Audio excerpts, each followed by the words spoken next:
The winner of this game moves on to the World Series to play the winner of Game 7 tomorrow night in the NLCS between the Houston Astros and the St. Louis Cardinals. Take a look at the Boston lineup. It's a little different tonight with Damon up at the top, Bellhorn back in the 2 spot, Manny Ramirez in left, David Ortiz the DH, Varitek is batting 5th, Nixon, Millar, Miller, and Cabrera. Ineffective in his Game 3 start in this ALCS was Kevin Brown. He lasted only 2 innings, allowed 4 runs on 5 hits, but he's here on short rest and ready to take on Boston. And the Red Sox batted around in the 2nd inning against Kevin Brown at Fenway Park. A look at the scouting report. He throws from all different arm slots, his danger zone, and he proved it in Game 3. Down and in the left-handed batters. He's going to have to stay away from that area in this game tonight. Johnny Damon first up.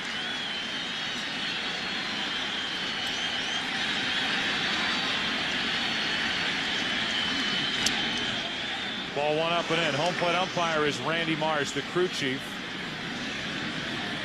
We all thought the umpires handled a couple of difficult situations brilliantly last night. The men in black. A 1-1 count.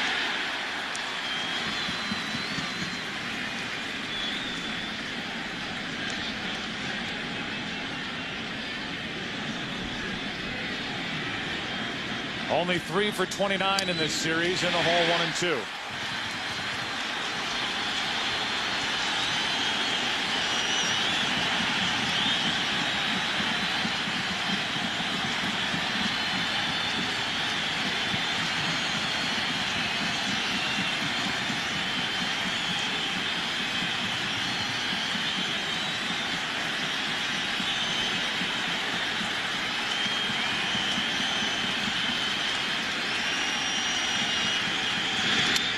Damon stays alive.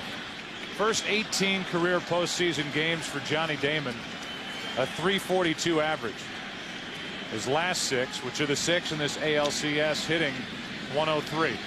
Johnny can make those all go away with a good night tonight and a Red Sox victory.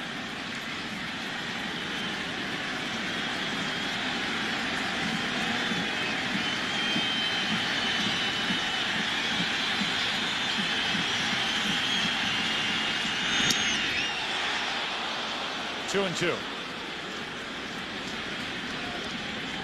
Game time temperature 49 degrees, but compared to last night, it's balmy, it's pleasant, there's no mist, wind not blowing as hard. Damon goes the other way and starts the night with a hit.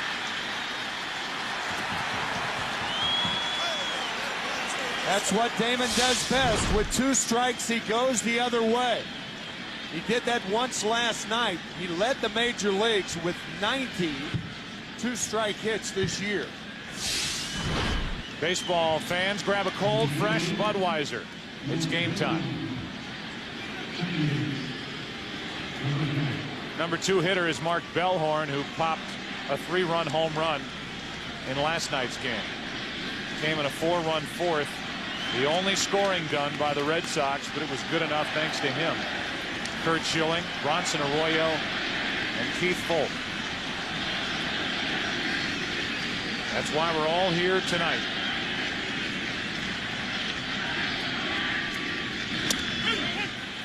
Strike 1. Very important for Kevin Brown to get ahead. He's always relied on so much movement. His sinker sometimes would dip about 2 feet. It's important for a guy like that to get ahead so that the hitters know that they have to swing. If he's behind, they'll be very selective and wait for their pitch. Check on Damon. Kevin Brown, in his first appearance at Yankee Stadium since breaking his hand back on September 3rd. He had a start at Toronto after that miserable start at Fenway. He was a winner in Game 3 of the division series at Minnesota, and then started Game 3 at Boston, lasting only the 2 innings. Bellhorn, foul. So the count is 0-2 on Bellhorn. This broadcast also available in Spanish by utilizing the SAP button on your television. Manny Ramirez on deck.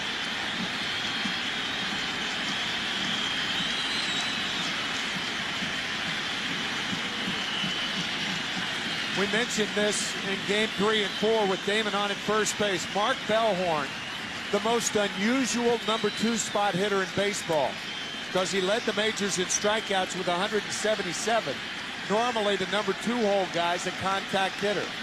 Not so here.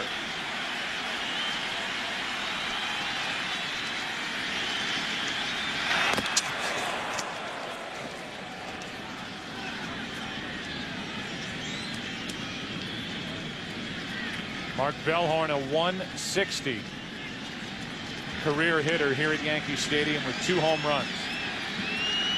One of those 2 coming last night.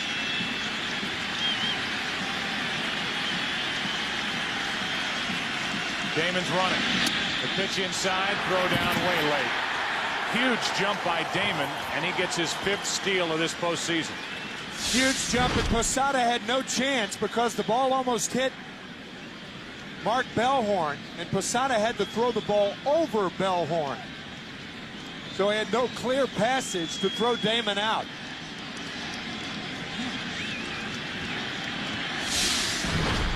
It has taken Damon until game 7 to do what he typically does atop this lineup for the Red Sox. Get on, do some running.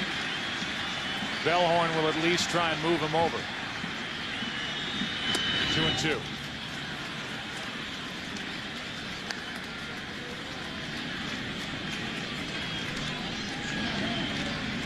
Red Sox have done some running in this series, but Terry Francona's team doesn't like to run a ton, and they don't like to bunt.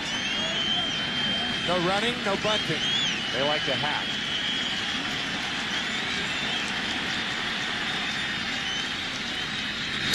Too far inside, a full count.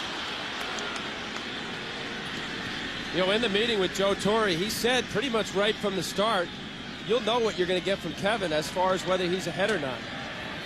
He made it pretty clear that whether it's his sinker or slider, Kevin has to establish early that he's getting called strikes, and then from there can expand.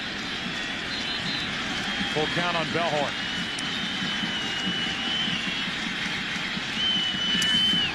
One out.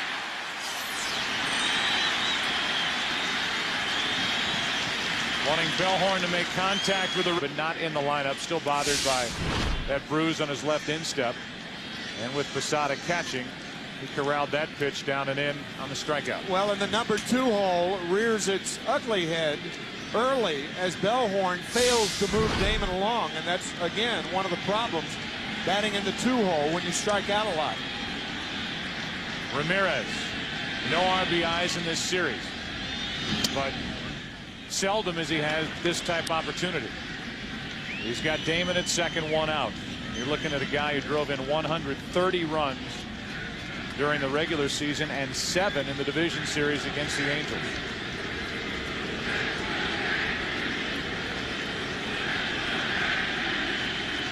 Derek Lowe, tonight's starter for Boston.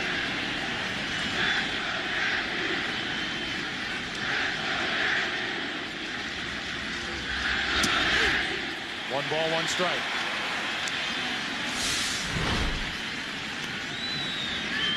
It's a sinker running back over on the plate. That ball looks like it's about 3 or 4 inches outside, and Kevin throws a 2-seam fastball which moves into the righty. Started off the plate, hits the corner. Very good pitch.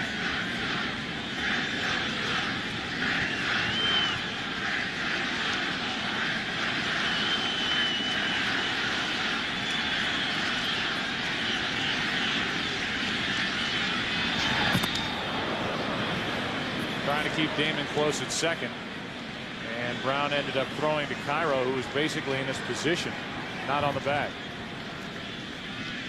One problem with that, with Cairo so close to second base, it opens up the right side. Manny Ramirez is not a pull hitter. He hits a lot of ground balls to the right. That is clearly open, the right side of the infield.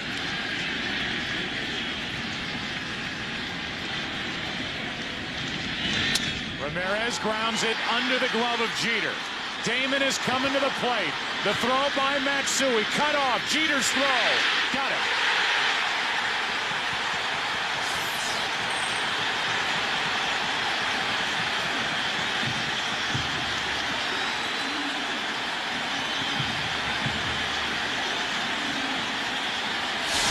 Design play.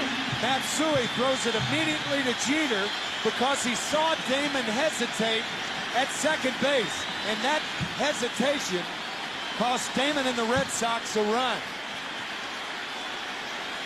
Terrific play by Derek Jeter on the relay. Matsui gets it to him immediately.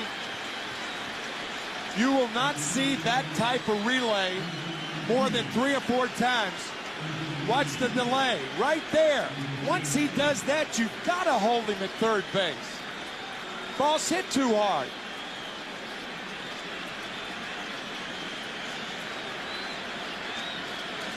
Posada, a good job of blocking the way for Damon. And here's Ortiz. He rips one into right field. Back at the wall, 2-0 Red Sox.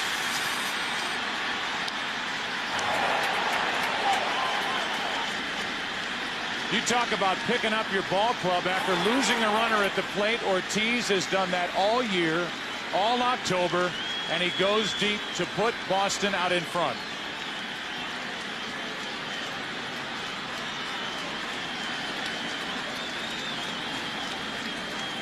Mount Everest strikes again. He is unbelievable. Last night was held hitless 0 for 4, and he didn't wait long tonight to break that. Down and in. Remember on the scouting report, we said that that is the area that Kevin Brown has to stay away from. The ball down and in, and that ball a picture-perfect pitch for Ortiz. Varitek takes a strike.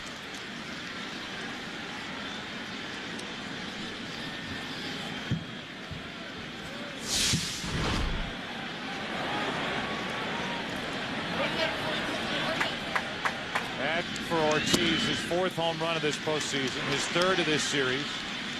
Gives him 11 RBIs against Yankee pitching. Another reason, Joe, that you've got to hold Damon at third base. The delay was considerable by Johnny down there. He thought Jeter had a chance to make the play. Plus, you've got David Ortiz, the hottest hitter in baseball, arguably, along with Carlos Beltran. No place to put him either, unless you want to walk him intentionally.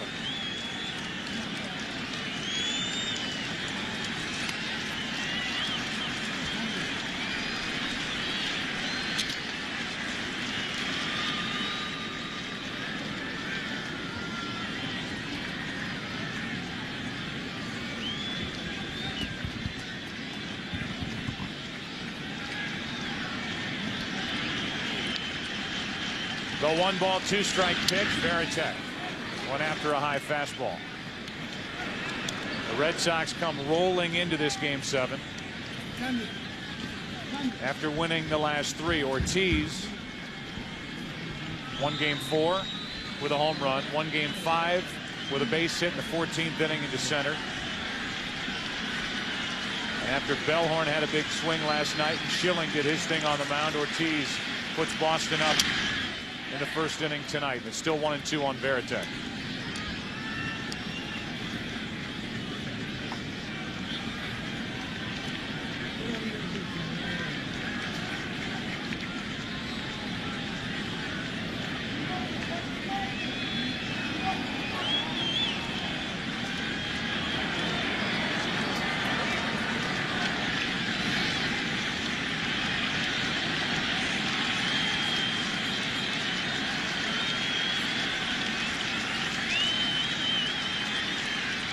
Varitek hits it foul. Al, I thought it was interesting what you talked about prior to the game. You were in the same type situation, being on the bench in '97 for the Marlins. With Brown pitching, you guys blew the advantage in that World Series. You had the game 7. And I know your emotions were kind of torn sitting there on the bench, watching the lead in the series evaporate as you had the next game. That was Brown's situation last night as Varitek chops it to the right side and Brown ends the inning. And at the plate, Ortiz hits the home run to make it 2-0 Boston. And Tim, here's a guy who was ready to let the world know how disappointed and upset he was that he had fallen into the bullpen in October for the Red Sox, and he gets the ball in Game 7 at Yankee Stadium. Pitching 5 1/3 innings at Fenway Park. He needs the defense behind him, particularly the infield, because he throws so many ground balls. Derek Lowe was a 21-game winner in 2002. 117 the next year, 14 this year. He's a free agent to be. He was very open about how frustrated he was with Terry Francona and Dave Wallace that he was not in the postseason rotation. Well, he's the center of attention now. And he jams Jeter with a fly ball to center for Damon.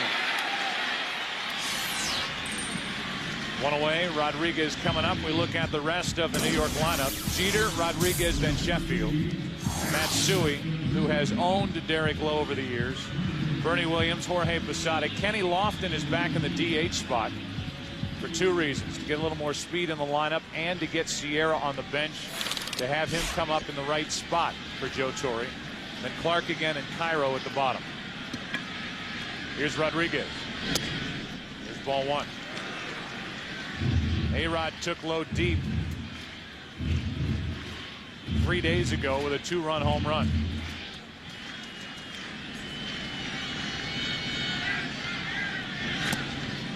One ball, 1 strike. One of the big reasons that the Yankees won the first 3 games, the first 4 hitters were so productive. One of the big reasons the Red Sox won the last 3 games, they curtailed the offense of the big 4 of the Yankees. And that includes A-Rod. Yep. Jeter through Matsui, 491 through the first 3 games. And look at the numbers over the last 3.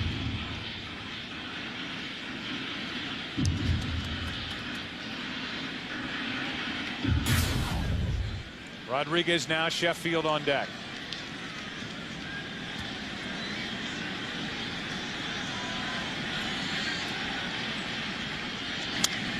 To the third baseman, Miller. Throws on the run, 2 out. Take a look at how Boston on the mound. 2 out.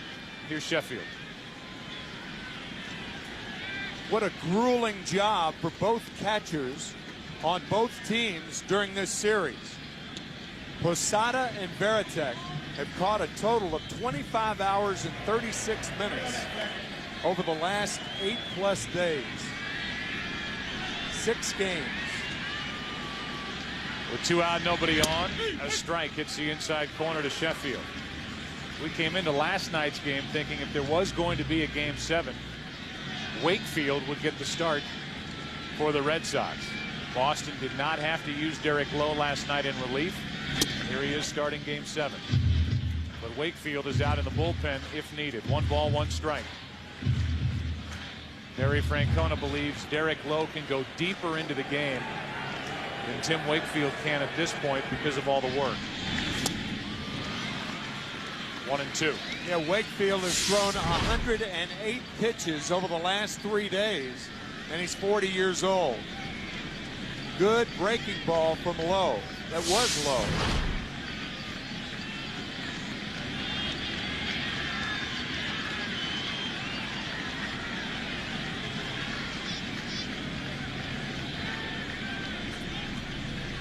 Now Lowe wants to talk to Varitek. Varitek says, nah, forget it. Just figure it out yourself. I'm tired. Tim just said I've caught more than 25 hours. 25 hours and 36 minutes. He called Varitek out, and then Varitek didn't go. I've been out there enough. Sorry. Here's a 1-2. 2 and 2. Well, Lowe coming back with 3 days rest. Very similar to Brown in that he's a sinker ball pitcher, primarily relying on movement in on the right-hander. And in many instances, they think of sinker ball pitchers with less rest. They have more movement, can be more effective. is 2-2. Sheffield takes it in the dirt. On deck is Matsui.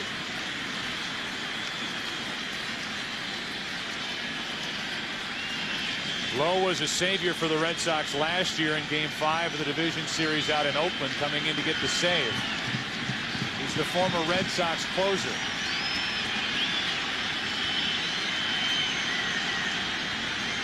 His 3-2 to Sheffield. Got him looking. We go to the second inning, Game 7. 2-0 Boston on the home run by Ortiz.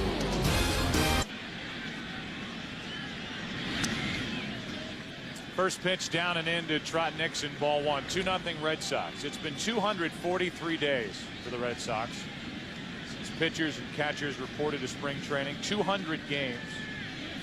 Spring training through the regular season, now the postseason. And they're looking for their first pennant since 1986 and trying to get it by making history. Down 3-0.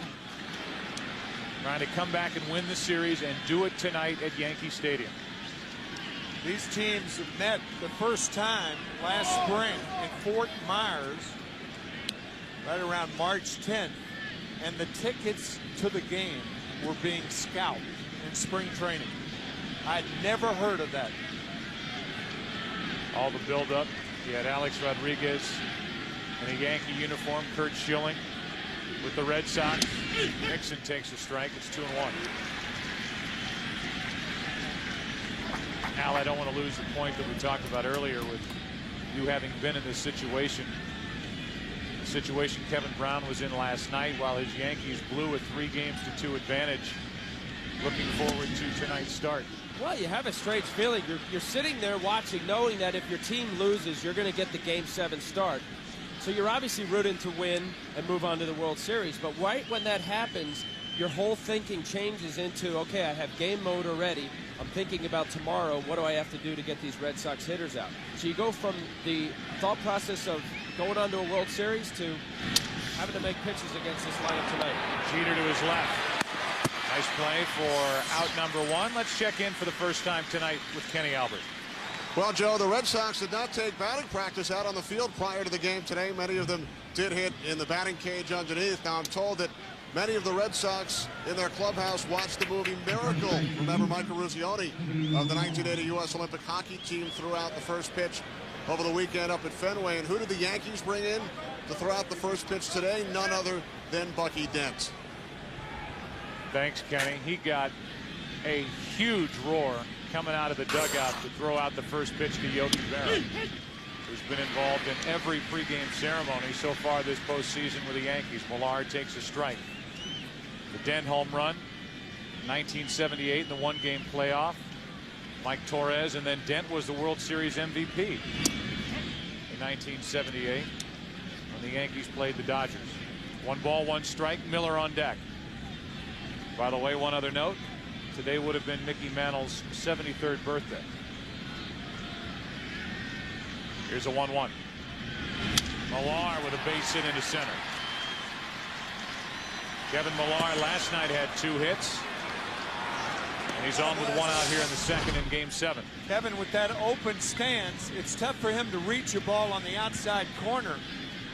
And that can be a bad sign, a bad early sign for a pitcher. When a hitter like that, who has a tough time with a pitch like that, hits a ball hard up the middle, where does Brown go to get hitters out? Well, Kevin Millar this year is 129 on curveballs. He has a difficult time right-hander on right-hander with some depth breaking ball, something that starts on the plate and down and away. And with Kevin Brown's sinking fastball, if you saw that replay, he was trying to go outside corner. It leaked a little bit on the outer half. Now it's Bill Miller. 6 for 26, only 1 RBI this postseason. 6 hits in this series. Takes low.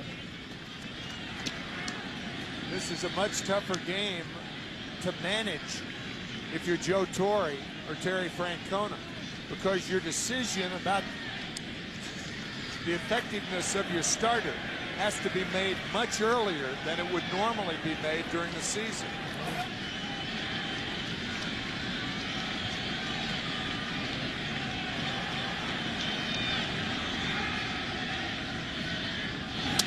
That's too far inside 2-0, and it's worth pointing out again that the Yankees have Vasquez out there, El Duque out there. Messina is available tonight. Then Sturts, Loaiza, Quantrill, Gordon, Rivera, Heredia from the left side. The Red Sox have everybody, including Pedro Martinez. The only guy not available is obviously Schilling. 3-0 from Brown. When you're dealing with starters in your bullpen, you have to get them ready and get them started earlier, getting loose than you typically would a reliever. So as we look down now, the Yankees get action going in their bullpen. That's an excellent point, Joe. You'll see a lot of managers, because of that, Joe, they'll have one of their relievers to try to get out of a jam and then start the next inning, assuming that, say, in this case, Vasquez can give him 3 or 4. So you might burn a true reliever early in giving him more time, Vasquez. Here's a 3-0 to Miller. That's a strike, 3-1. Vasquez was the guy who picked up for Brown in Game 3 at Fenway. He threw 96 pitches, got the win, and really settled the game down for the Yankees. Good work by Vasquez, who really suffered through a very poor second half of the season. 3-1. 2 on with 1 out. A hit and a walk.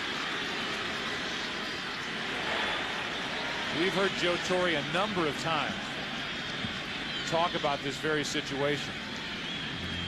He had to do it last year with Mike Messina, but he, if he can't avoid it, likes to keep a starter to begin an inning, as you talked about, Al. And now Kevin Brown is working his way into trouble here, where Vasquez may have to come in the second with men on base, and that would be less than ideal for Mel Stottlemyre and Joe Torre.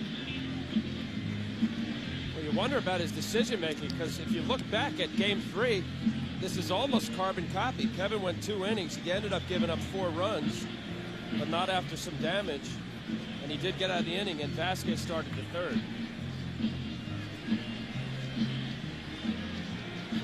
It's 2 on 1 out here, and a hot hitter, and the number 9 hitter for the Red Sox, Orlando Cabrera, digs his way in. Well, that little trip to the mound by Mel Stottlemyre bought time for Vasquez, and that was the only reason that Stottlemyre went out there. Kevin Brown started this season 5-0, went on the disabled list with a bad back and that intestinal parasite.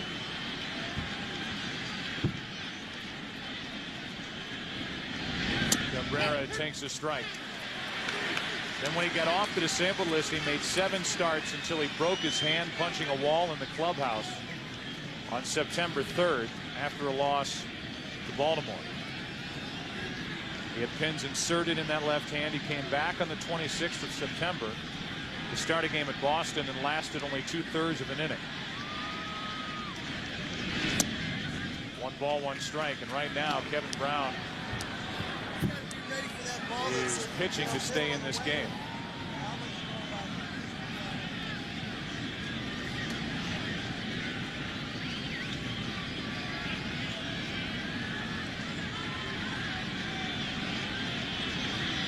In his postseason career, Brown is 0-4 in his home ballpark. And he's bounced around in his big league life. Strike 2 on Cabrera, who's hit in every game of this series.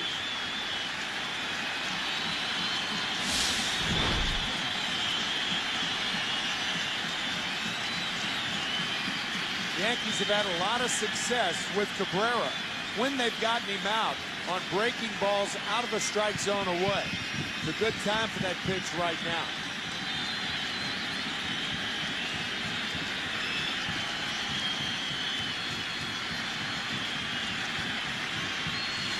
Nope.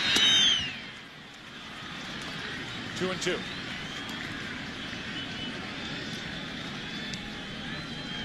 A Of all the guys we've seen come to the plate for the Red Sox, Al, I know you've questioned the pitch selection the Yankees have used with Cabrera more than any other hitter. Well, maybe it's just because I faced it enough. I've seen him turn on as good a fastball as anybody can throw in Major League Baseball. And there were a couple instances, especially when the Yankee pitchers were ahead, where they tried to sneak a fastball by. Now it's full. This past year, his fastball numbers were batted .293, off speed .213. These are statistics that every pitching coach has. You go over a scouting report, you talk about it with your catcher. Numbers don't lie. He's batting nearly 300 on fastballs, .213 on off speed, particularly the bigger break with less velocity, more of the curveball break than his slider. You go with it. 3 balls, 2 strikes.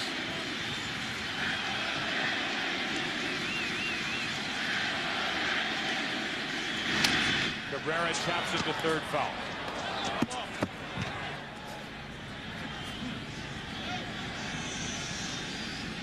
Not only is Kevin Brown pitching on just 3 days rest, but his backup, Vasquez, is doing the same.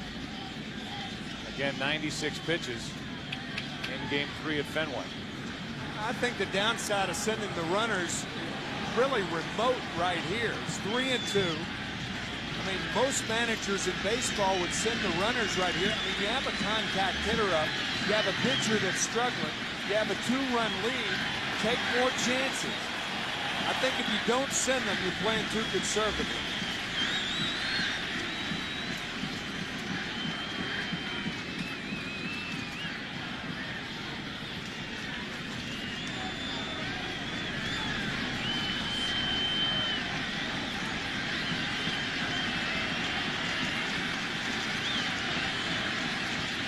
Runners don't go, and Cabrera pulls it foul.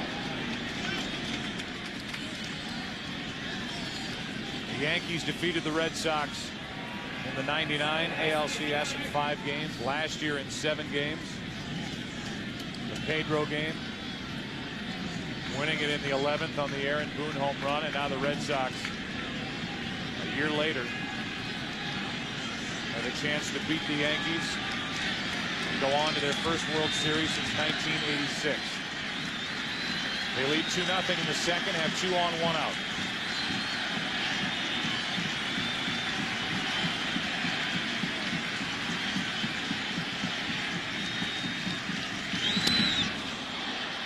That'll load the bases. So now with the bases loaded, 1 out, and Damon coming up, that's going to be it for Brown. A nightmare start for Brown and the Yankees here in Game 7. New York has to go to Javier Vasquez out of the bullpen in the second.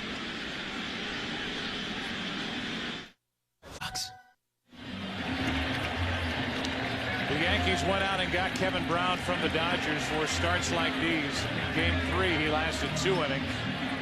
Tonight, an inning and a third, and he leaves with the bases loaded. And hands it over to Javier Vasquez, another offseason acquisition from the Expos. And there are his numbers this postseason. Pitched well, not great in Game 3 at Fenway. But here's a guy who has been a starter his entire big league career, getting another chance out of the bullpen and coming in already with his team down 2-0. Bases loaded, only 1 out, facing the top of the lineup for the Red Sox.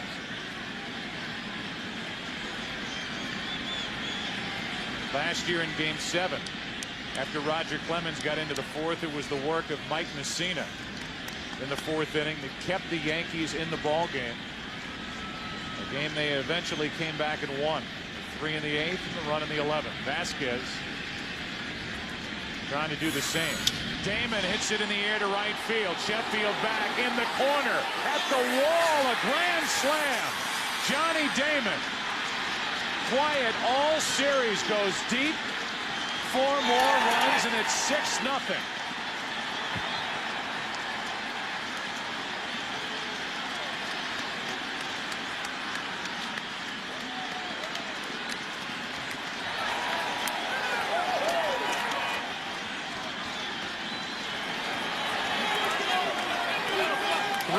29 in this series coming in to his first at bat.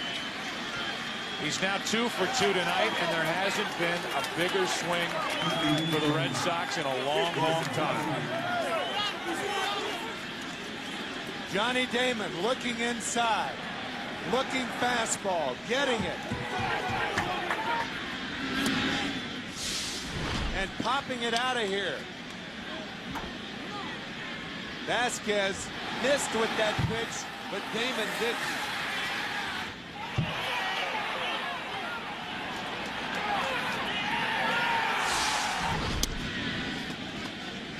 It's 6-0 Boston in the second.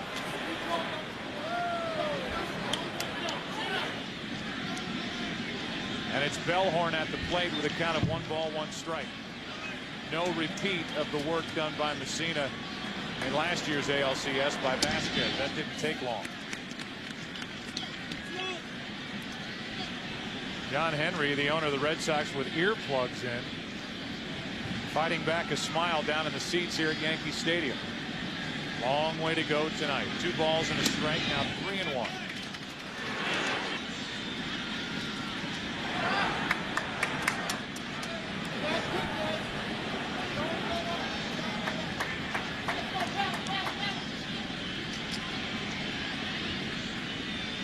With 1 out, a walk.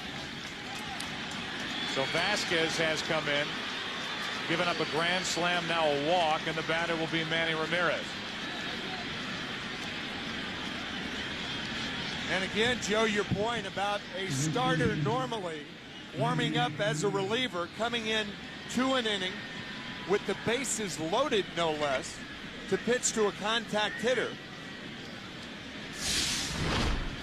And did Damon ever deliver immediately?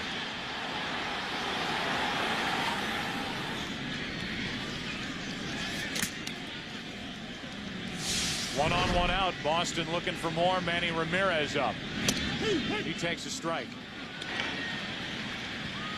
The Yankees and their fans wondered about the starting pitching heading down the stretch and into the postseason. They had Mike Messina, who has pitched very well in this postseason.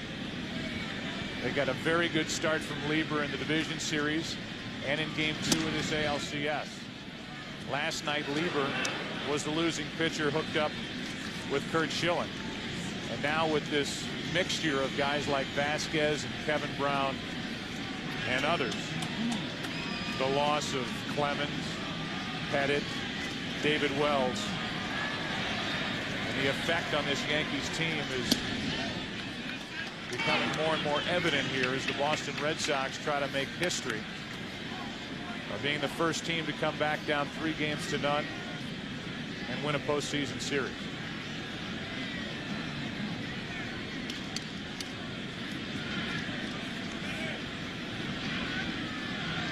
One on, 1 out, 2 balls and a strike. There were holes on this Yankee team all season, but for the most part, they were able to slug their way through and win the division with 101 victories on the year. The Boston Red Sox pitching, in particular the bullpen, the last 3 games, has done the job. The Red Sox bats are coming alive. 3 balls, 2 strikes on Ramirez. And the irony of that was the Boston bullpen has done the job over the last 3 days after being pummeled in game 3, 19-8. And the Yankees had 19 runs and 22 hits. Since that day and that night, it has been all Boston. Runner at first, 1 out. Bellhorn is going. Ramirez fouls it.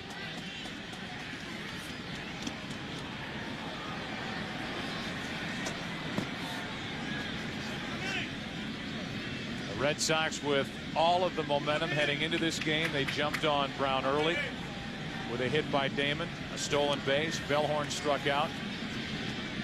Ramirez a base hit. Damon was thrown out at the plate, but Ortiz popped a 2-run homer. And now here in the second, the Red Sox are already into the Yankee bullpen, and Damon has a grand slam.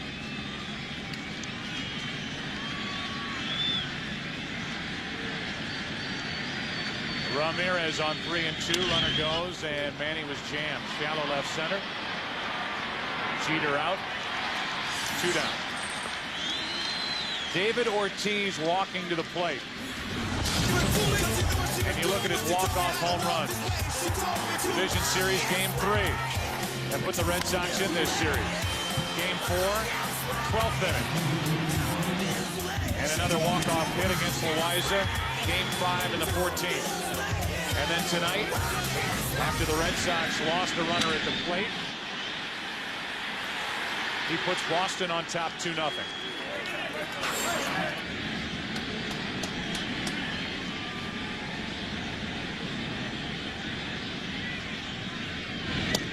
Ball 1 up and away.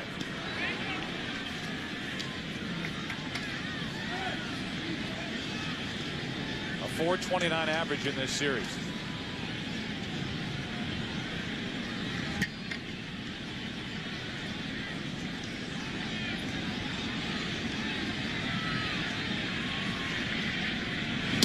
Ortiz out in front of it. 1 ball, 1 strike. Vasquez trying to give Ortiz some different look. Good changeup in the right spot.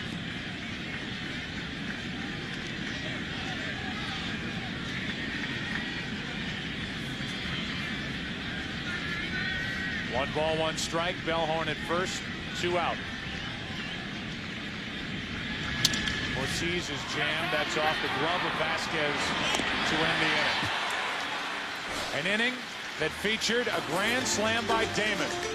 And this Yankee Stadium crowd shell-shocked.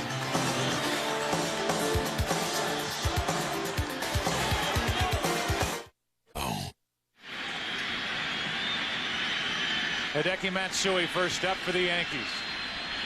In the mode now of trying to chip away at a 6-0 Boston lead in the second. Matsui, Bernie Williams, Jorge Posada. The Yankees, the best come-from-behind team in Major League Baseball history this season, with 61 come-from-behind wins, plus 4 in the postseason.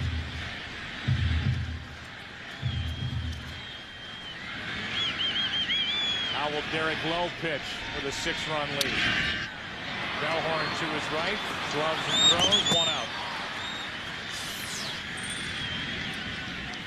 Keep talking about the Red Sox making history. And the numbers. 25 times it's happened in Major League Baseball. The team has failed to come from behind to win the series. The NBA 73 times, and in the NHL 2 times, compared to the 138 opportunities when that team failed to win.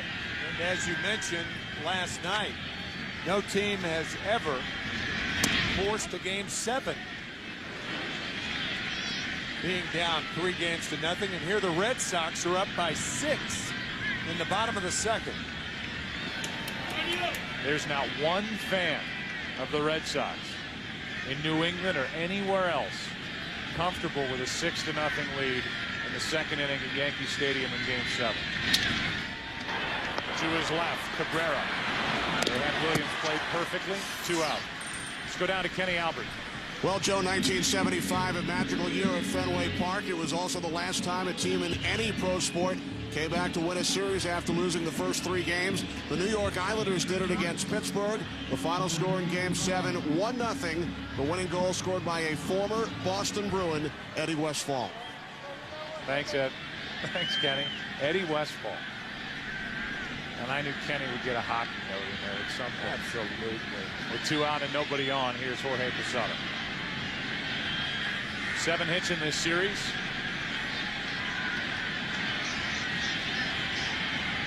Eddie Westfall not only played for the New York Islanders, but played for the Boston Bruins, too. Hugely popular in New York and Boston. With 2 out, Posada hits it foul.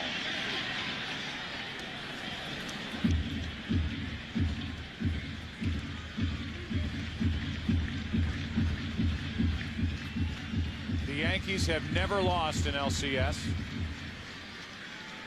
as the format was expanded to 7 games in 1985. Joe Torre and the Yankees, since Joe got here in '96, are 6-0.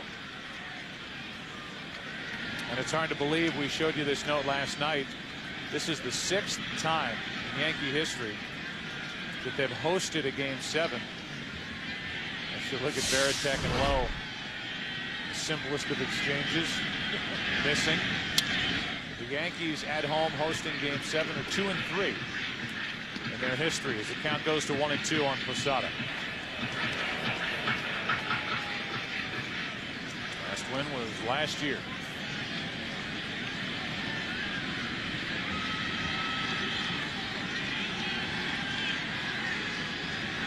Here's a 1-2 from Lowe. 2-2.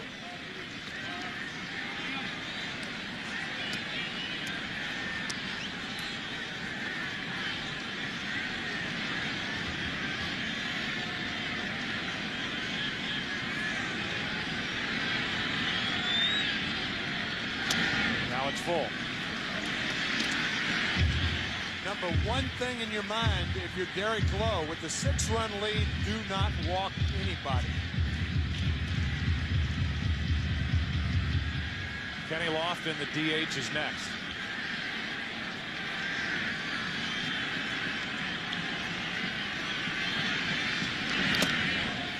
A walk to Posada. And the Yankees have their first base runner of the night. Just a reminder up at the top of your screen, NLCS Game 7, Houston at St. Louis, 8 Eastern, Roger Clemens against Jeff Suppan. Each closer in Game 6 tonight went 3 innings. And Game 6 was won on a home run by Jim Edmonds. And now with 2 out, here's Lofton.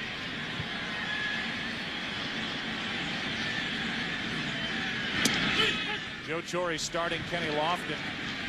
As much for what Kenny can do in the starting lineup, with an eye on what Ruben Sierra can do coming off the bench in the right spot. Lofton, a swinging bunt. Varitek inning over.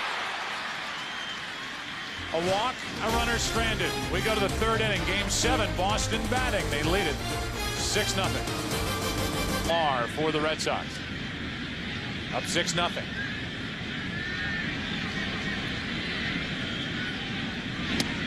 And ball 1. At one point, the Boston Red Sox were 10.5 games back, chasing the Yankees. They got as close as 2.5 games out, finished 3 out. In this series alone, they've stared down these Yankees and the Yankee bullpen, and in particular Mariano Rivera. They have not been intimidated. They've come up with enough to force Rivera into back-to-back blown saves. Their relief pitching has been good to get them deep into extra inning games with chances to get it, I guess, to Ortiz so he could win the game. That barely misses. Tight strike zone from Randy Marsh tonight. 3 balls and a strike.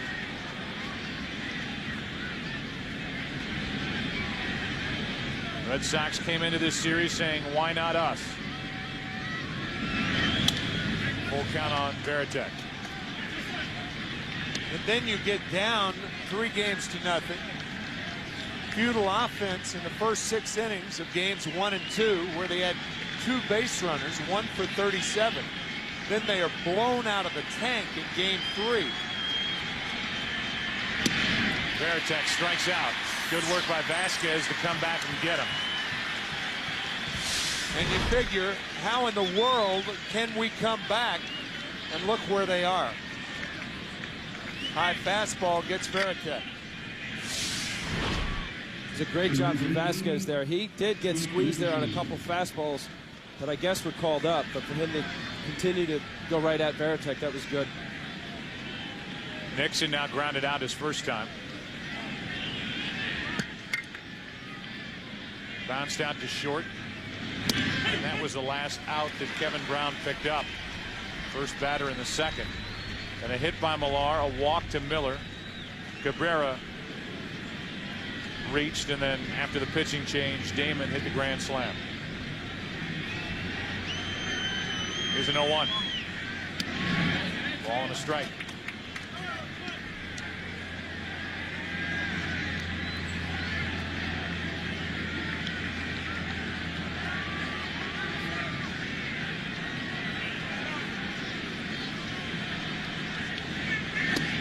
Two and one. How many Red Sox fans out there do you think at some point in the last 20 minutes just picked up the phone and called somebody and said, "Can you believe this?"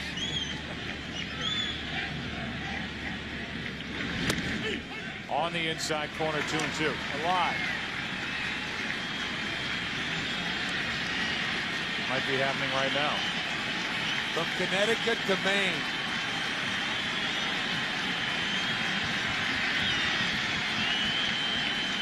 They still don't look too comfortable. 2 balls, 2 strikes. Nixon strikes out.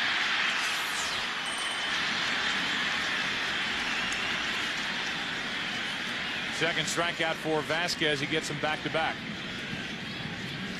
Similar pitches. High fastballs.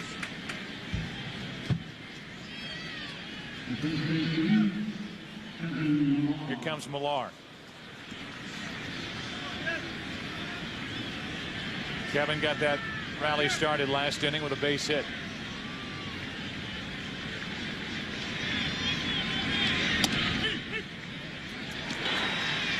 Strike 1 to him.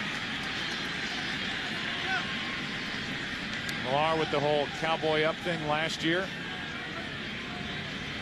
This year, he and his mates calling themselves the idiots. The way they play baseball. And as Terry Francona said, sometimes we have an extra cutoff guy unintentionally. Sometimes we throw to the wrong base. But our guys love to play. We've got the hair and beards and all the other stuff. But the bottom line is they love to play this game, and it has shown through from game 4 on.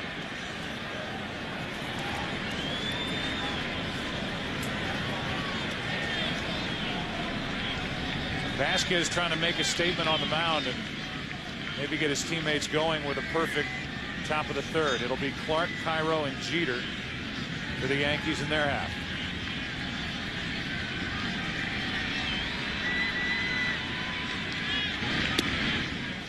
Three balls and a strike.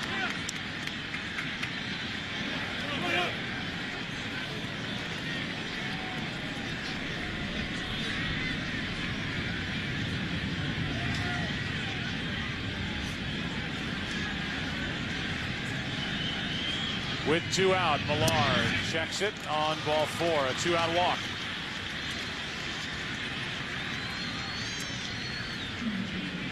So with 1 on, 2 out, Bill Miller will be the hitter. You can play Hit the Pros, presented by the all-new GMC Canyon, and face real pitches from today's best hurlers. Log on to foxsports.com on MSN, keyword games. GMC, we are professional grade. Here's Bill Miller.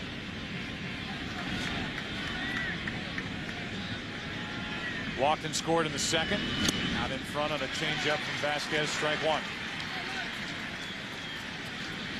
Good pitch by Vasquez. This is a difficult assignment. When the score is out of whack, pitchers have a tendency to just pound the zone. They'll throw a lot of fastballs, get into the count. You see here is an 0-0 changeup. In the previous at bat, he threw curveball, 3-1 changeup to Millar. Vasquez has to continue to pitch. That's too far inside, 1-1. Pitch like a starter instead of a reliever.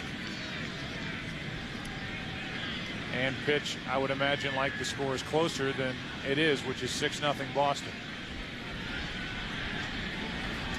Clark holds against Millar.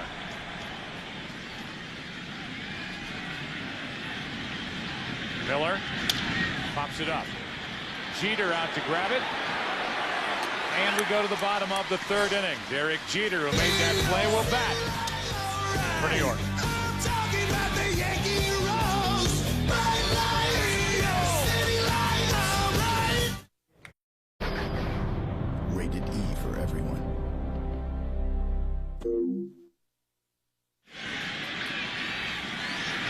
Tony Clark will lead it off. Goes after the first pitch and pops it up. Manny Ramirez finds it. 1 pitch, 1 out. Derek Lowe, no problem so far. No hits so far. Walked Posada last inning with 2 out. Here comes Miguel Cairo. In Game 4 of the 1996 World Series, Joe Torre and the Yankees found themselves trailing 2-1 in the series and 6-0 against the Atlanta Braves. And when the Yankees came in the 6th inning, Torre said, let's cut it in half. And they scored 3 runs. And the shot of that, as Cairo is hit by a pitch. That was the guy who, after they cut it in half, evened it up. Yep. Cairo more than happy to let that hit him.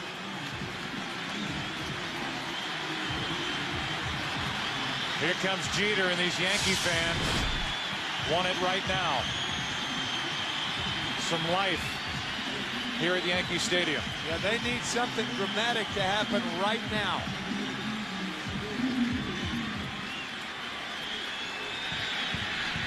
Jeter was a rookie in that '96 season. Bernie Williams a part of that team. Posada was on it. Girardi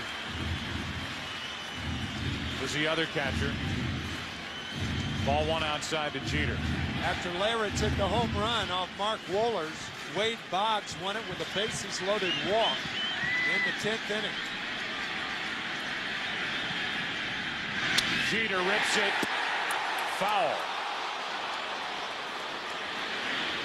Third base umpire Jim Joyce was busy getting out of the way of it. Called this ball foul. Ooh. And it was barely. Again, all it has to do is go over the bag. But how good of a look at that ball could Joyce have had leaping out of the way? Yeah, if it hits any part of the line, it's a fair ball. That ball had to miss by 1 inch or 2.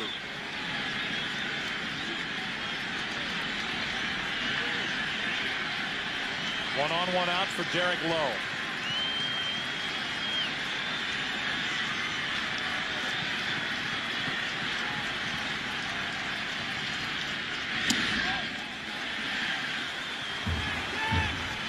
Boston Red Sox came into this game not knowing what to expect from Lowe. Pitching on 3 days rest. He's about to encounter the meat of this Yankee lineup.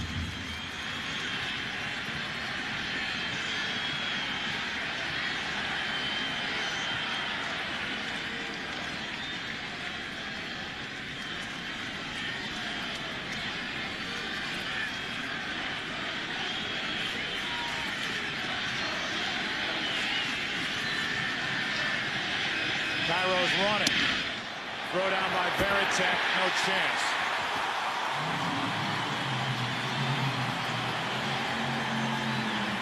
Well, if Javier Vasquez has to pitch like it's a close game, the Yankees offense have to run as though it's a close game. And that's what Cairo's thinking. Normally you're trailing by 6-0. You don't even think about a stolen base. Not so with Cairo.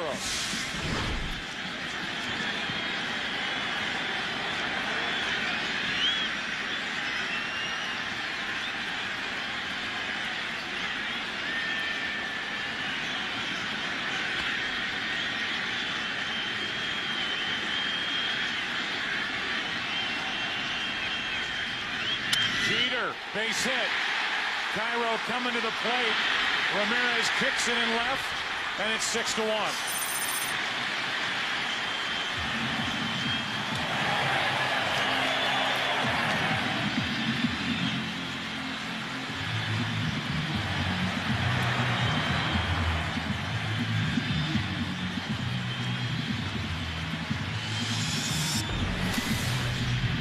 Derek Lowe gets a ground ball, but Jeter found a hole, and the Yankees are on the board.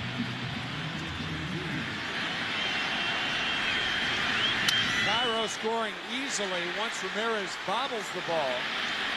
Jeter being 5 runs down, having the Yankees 5 runs down, had to hold it first. The Yankee captain cheering on New York as Rodriguez takes the ball.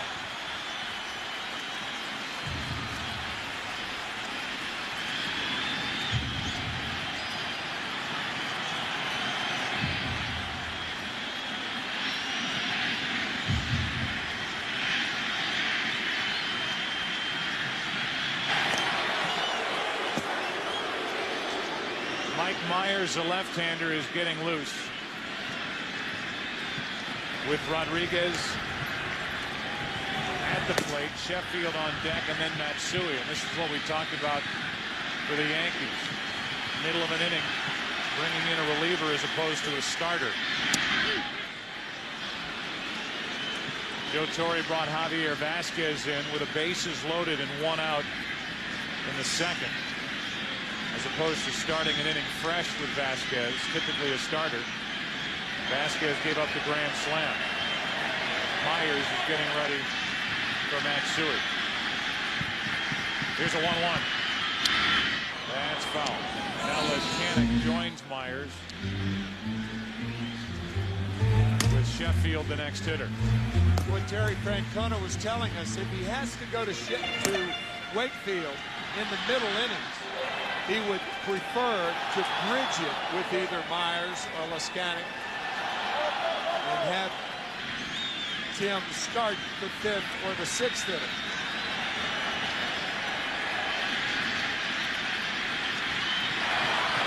The RBI hit by Jeter is the first Yankee hit of the night.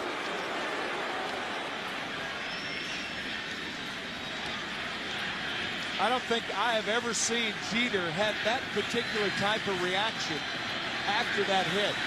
Usually his excitement comes in calm. Low. Almost panicked. He looked down to second. He had no shot at Jeter. Here's Jeter's reaction after the RBI hit. I don't think I have ever seen that expression on Derek Jeter's face. Almost a desperate look. Yeah. And now it's Jeter at second with 2 out. After Rodriguez tapped out, he's 0 for 2. Here's Sheffield. Pedro Martinez is out there. The Red Sox left Pedro back in Boston after his Game 5 start to work out and get ready and be available for tonight's Game 7. He is ready and available. Sheffield hits it hard. What a pickup by Miller. Getting over. The Yankees get a run, but Lowe shuts the door on New York after that. After 3 in Game 7, Boston 6, New York 1. Jeter in the bottom of the 3rd. Cabrera, Damon, and Bellhorn. 9-1 and 2 for Boston. Vasquez still on the hill, and a strike.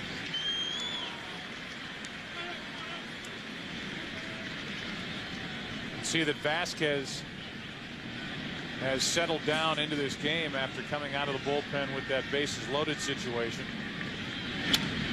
Damon didn't wait around. He jumped on that first pitch and ripped it into the seats in right. Now Vasquez throwing a lot of strikes. He struck out 2 in the 3rd, and he's 0-2 on Cabrera.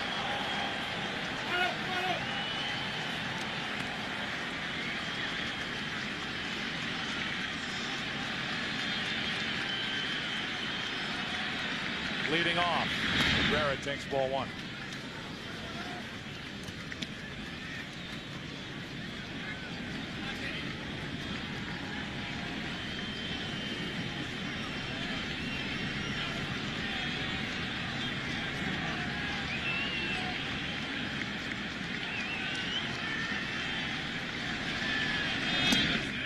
Two and 2.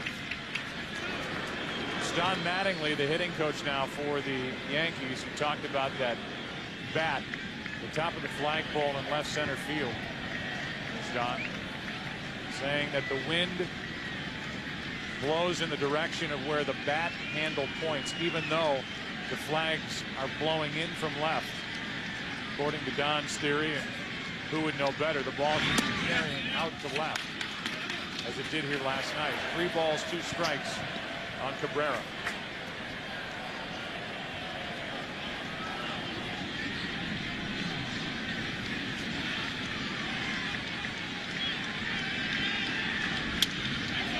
That's foul and out of play. Reason for that is there is a horseshoe shape to Yankee Stadium. It's like Shea Stadium in that regard. Both New York stadiums. That is the reason that the flag that's lower near the facade blowing in, and yet the wind above the flag blowing out. So if you get it up, it'll go out. A leadoff walk. Cabrera on base for the 2nd time tonight. What an asset he's been in this ALCS for Boston. And here comes Johnny Damon. Biggest swing of his life.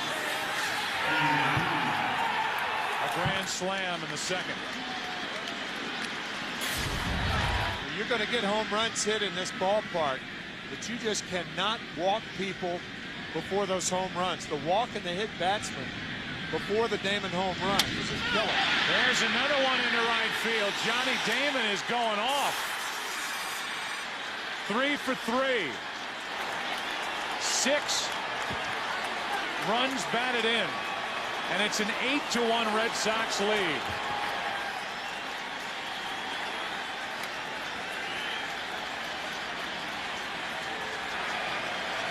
Absolutely hammered into right.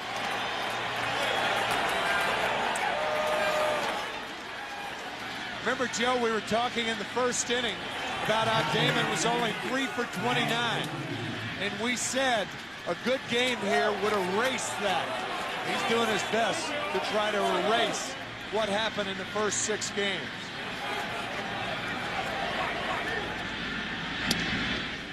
Bellhorn now with nobody on or out.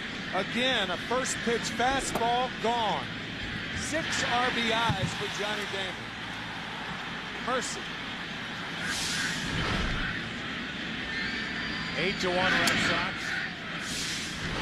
2-0 now on Bellhorn.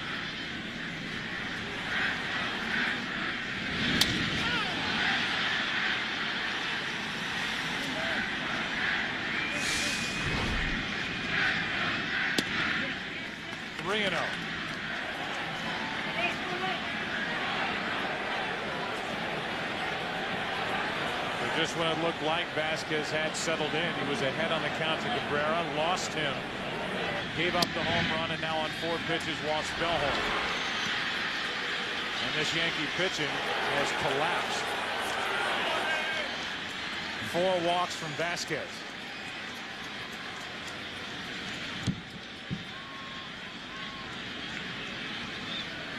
Kevin Brown, the starter, went an inning and a third. Vasquez is getting pounded. And there will be more action for the Yankees out in their pen. Esteban Loaiza.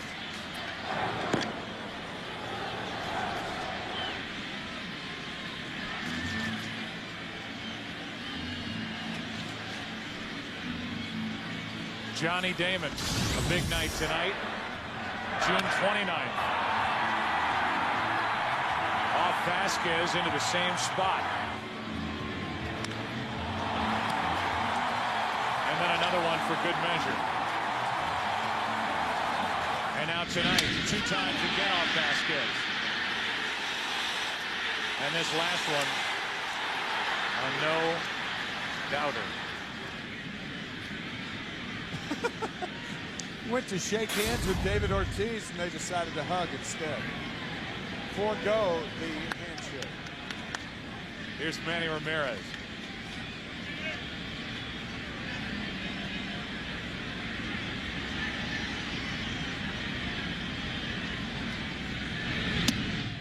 Ball 1. Vasquez can't find the strike zone. Ramirez tonight has singled and scored and popped up. Ortiz got the scoring started back in the first with a 2-run shot.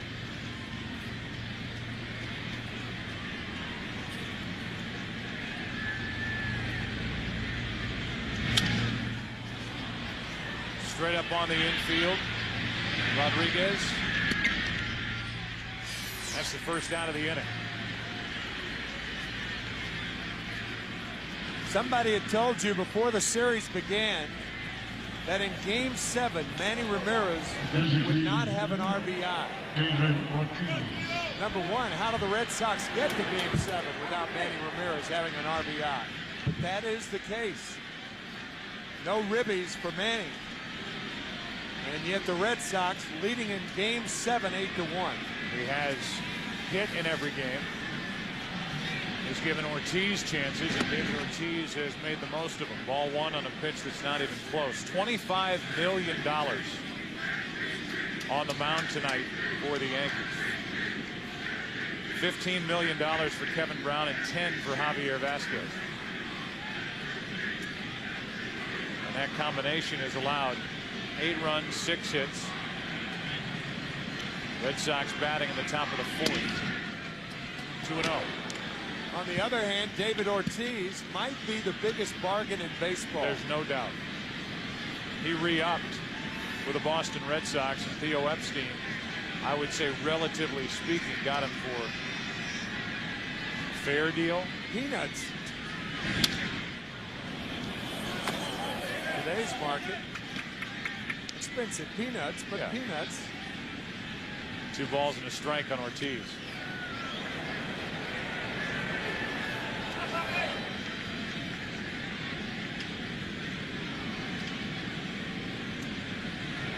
Derek Lowe has done his job as the starter. He's allowed only 1 hit so far, 1 run. He can earn himself, Derek Lowe can, a lot of peanuts with a win and a big start here tonight. You know, this game is so much about confidence and momentum, and last night clearly what the Red Sox did and the mentality of how the Yankees had to feel driving in here today certainly was not nearly as positive as these Red Sox hitters. The whole team. Ortiz trying to pop another. 3 balls, 2 strikes. You were talking about it earlier too, the Yankees. All last night you're thinking, I mean, we're going to have to go to Game 7. They're going to force us to a Game 7. Uh-oh. And the Red Sox couldn't wait to get to the park today, and they want to keep on scoring. 2 more walks by Vasquez, and that's going to be it. The New York right-hander. Esteban Loaiza coming in. Red Sox up by 7.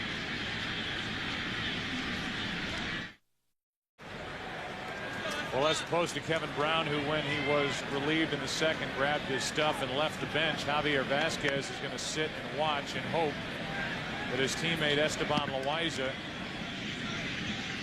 can prevent further damage. It's 8-1, the Red Sox out in front, top of the 4th inning. There are Loaiza's numbers this postseason. Runners on, Bellhorn and Ortiz. 2 of the 5 walks handed out by Vasquez in 2 innings of work. The only 2 hits that Vasquez allowed were the 2 home runs. A grand slam by Damon and a 2-run shot here in the 4th inning by Damon.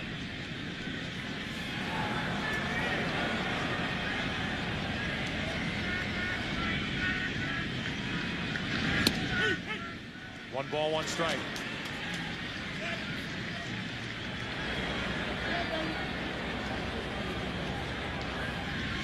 Johnny Damon having the night of his life. Trying to help the Red Sox ride to the World Series.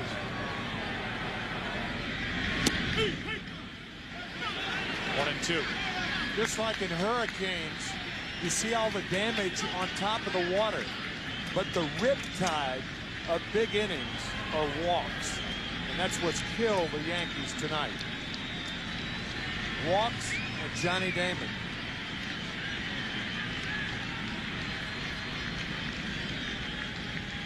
Here's a 1-2. 2 balls, 2 strikes for the Yankees.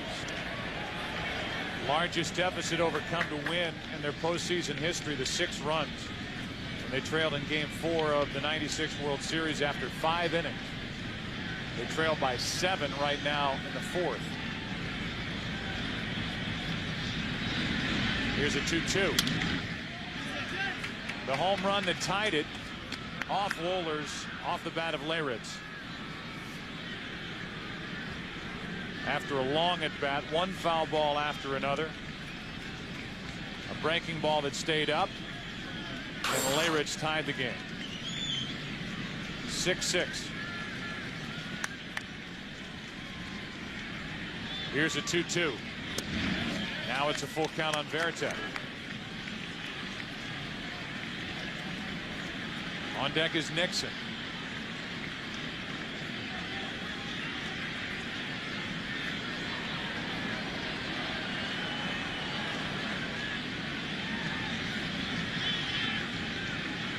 Runner's not going, and Veritek hits it through Cairo into right.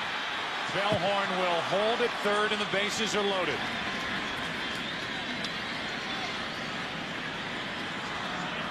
Veritek with a rocket that Cairo couldn't handle.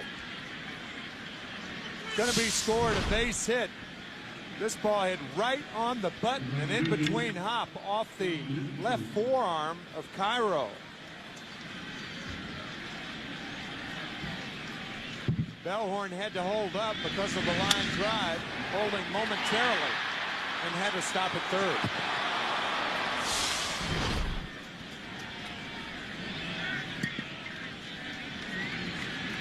They have given Cairo an error. Oh my gosh, on that ball. John Nixon takes a strike. You give somebody an error on this ball, you've never tried to field a ball like this. Ball ate him up. That's a tough error on Cairo. The bases are loaded. That's the bottom line, and the count's 0-2 on Nixon.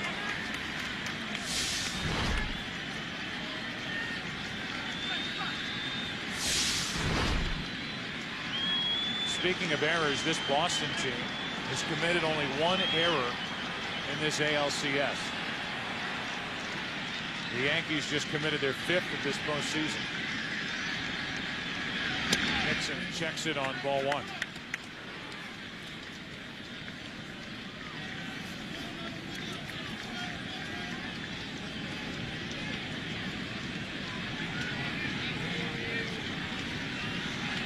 More runs sitting out there for the Red Sox. Trying to make it even more comfortable. Nixon strikes out, and that's a big strikeout for Loaiza. Let's go quickly down to Kenny Albert. Well, you guys have been talking about Game 4 in '96. The Yankee hero Jim Leyritz. You hit that home run off Mark Wohlers with the Yankees down 6-0. What was going through your mind tonight when the score reached 6-0? Well, right now on the bench, you're sitting there going, you know what, if we can get out of this inning, hold these guys, we got a chance to come back. The Yankee offense is very strong, and they're going to be in the bullpen pretty soon. And if it comes down to a battle of the bullpens, we may have a pretty high-scoring game here. You played for both teams, 2 rings with the Yankees, a Red Sox in '98. Are you torn tonight? No, I'm definitely rooting for the Yankees. It's one of those things that, I had my good years here and had some great experiences. I like some of the Red Sox guys, but I'm still pulling for the Yankees. All right, Jim Leyritz, former teammate of both Lowe and Veritek. Joe. All right, Kenny, thanks. And so many with the Yankees, as we talked about. Bernie Williams, Posada, Jeter. Millar breaks his bat, grounds to Cairo. Good work by Loaiza. Comes in and shuts the door on the top of the 4th. But another home run from Damon, and it's 8-1 Boston. How good has Derek Lowe been tonight as he finds the strike zone with his first pitch to Matsui? He's got only 1 run on 1 hit. And he and the Red Sox lead by 7. It's 8-1, bottom of the 4th inning. And a little chopper to the right side. Lowe is there for the out. Close at first. Millar left the position, and Derek Lowe was there to cover. Good play by Millar, but a better play by Derek Lowe. He had to reach back with that little toss and find the bag. Nicely done. That's the hardest covering first. When the first baseman is in front of you, literally you saw there, Derek had to turn around and catch it from behind him. Here's Bernie Williams, who tapped out to short his first time. 8-1 Boston, bottom of the fourth inning. And a strike from Lowe.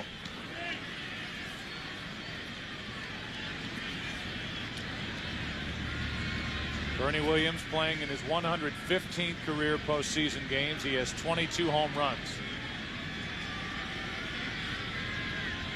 Last night he went deep.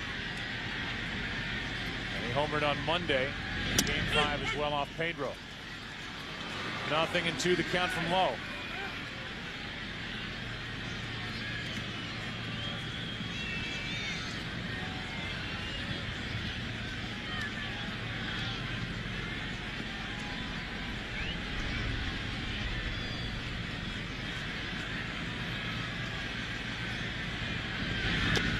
Williams takes ball one. The Red Sox in this offensive explosion, 8 runs, 6 hits. They've taken this, what was a raucous Yankee Stadium crowd, completely out of the game at this point. Last inning, they got something going. But after giving up the RBI hit to Jeter, Lowe came back to get Rodriguez and Sheffield. And then Boston went out and got 2 more. They lead 8-1. Bernie Williams takes high and away, 2-2. Yankee hitters just have to keep continuing to have good at bats. Don't think of the deficit as 7 runs. Just see the ball, have a plan, get Derek Lowe to get his ball up and hit the ball solidly. You can't think of the big picture. It's got to be very small. Bernie Williams pokes it into left. Ramirez a late break on it, 2 out. It is quiet here, thanks in large part to the job Johnny Damon has done tonight. Quiet on the streets near Fenway, Yawkey Way in Boston. But when Johnny Damon hit the home run, it was not quiet inside the cask and flagon.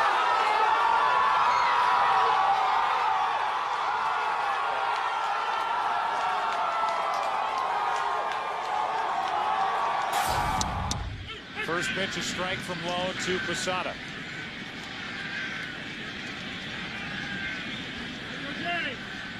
Jorge, the only walk that Lowe has issued tonight, back in the second. 1 ball, 1 strike.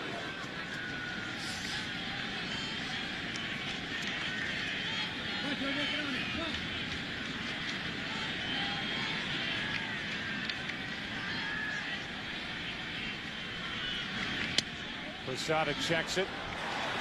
Third base umpire Jim Joyce says he went around. That's strike 2.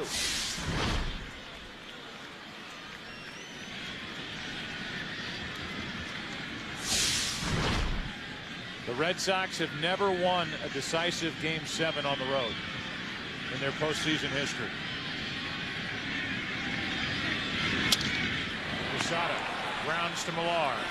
And another perfect inning put on the board by Derek Lowe. He has stepped up huge for the Red Sox tonight. So is Damon. 8-1 into the 5th. First pitch is a strike from Esteban Loaiza to Bill Miller. Miller, Cabrera, and Damon. Miller grounds one through the right side. Park got no break on that ball whatsoever. Lost his footing momentarily, and Miller is on with a leadoff hit. How about tomorrow, Game 7? We're Game 7 here tonight in the ALCS, Game 7 NLCS. And a thrilling series will conclude tomorrow night in St. Louis. 8 Eastern, 5 Pacific. It all begins with the all-new Dodge Dakota pregame show. And it's a matchup of Roger Clemens against Jeff Suppan.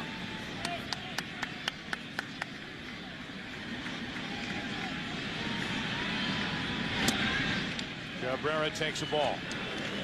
Started to say the Red Sox have never won a decisive Game 7 on the road. They lost Game 7 in the World Series in St. Louis in '46. The World Series in '86 to the Mets. And then that decisive Game 7 here last year at Yankee Stadium. Strike 1 on Cabrera. The St. Louis Cardinals, by winning tonight, messed up some headlines for Saturday, either in Boston or New York, because Roger Clemens would have been the starter in the town of the winner of this ball game. That sounded weird. Ground ball to the right side. Miller down to second. What's Cabrera hitting with, an Easton? Balsawood. That was a clean break right there. Man.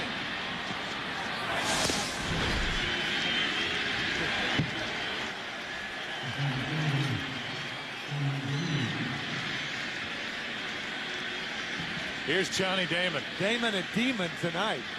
Ooh. Gets some boos as he steps to the plate. He's been a one-man wrecking crew for the Red Sox. A single, a stolen base thrown out at the plate in the first inning.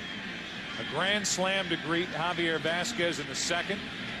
And a two-run home run off Vasquez in the fourth. Has an RBI chance here with a runner at second. Miller, one out.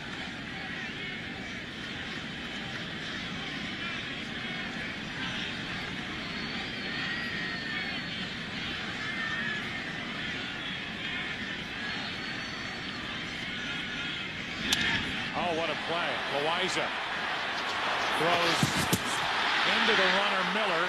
Miller will end up at third, and Damon just kept running. He's at second. Everything going the Red Sox way. Last night and tonight, Loaiza makes a great play. And instead of getting the lead runner at second and third, only one out. Well, you've got to get it to the infielders, the guys who are used to these plays, right away. It just took too long. And Miller went back in sliding. The ball hit his spikes and went to right field.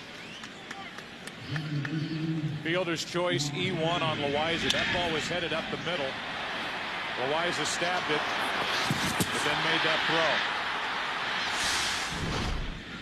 throw. Now the infield comes in with runners at second and third, one out for Bellhorn.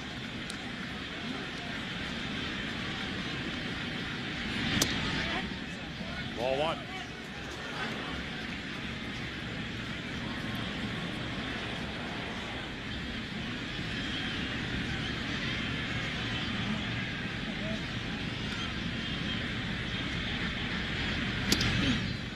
Bellhorn, strike one.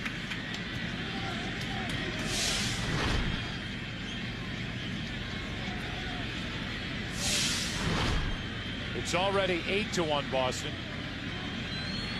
With the kind of speed on, a hit could make it 10-1. That's up to Bellhorn. 2-1.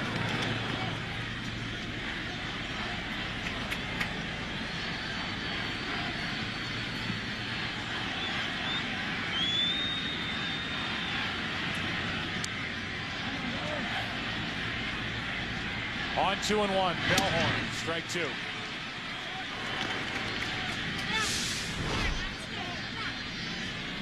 Good cutter inside. And that's what Loaiza is going to go for here, a strikeout.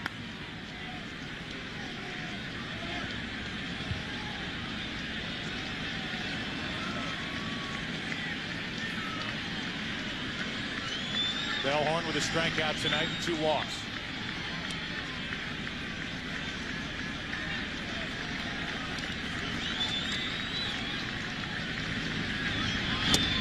Just missed the outside corner, full count.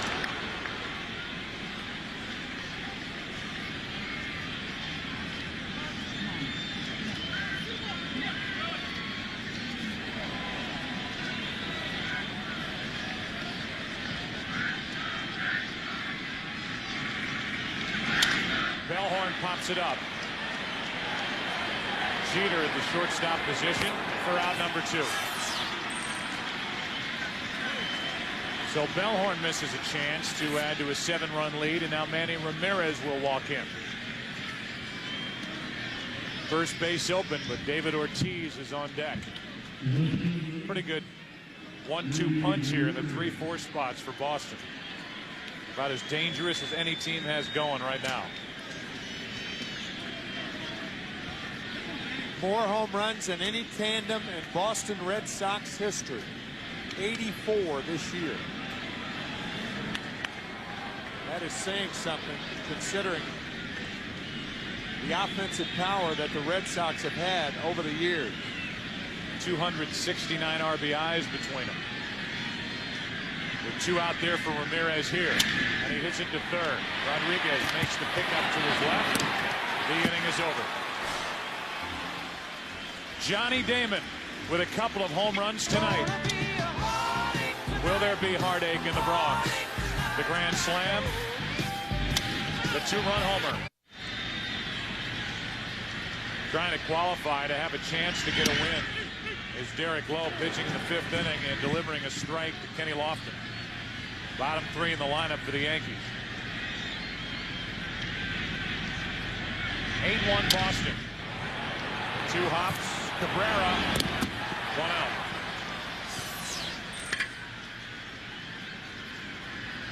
Johnny Damon has had the big night tonight as Tony Clark walks in with the 2 home runs, including a grand slam. It's got to remind Red Sox fans of the night Troy O'Leary had in Game 5 at Cleveland, the decisive Game 5. He hit 2 home runs and had a grand slam.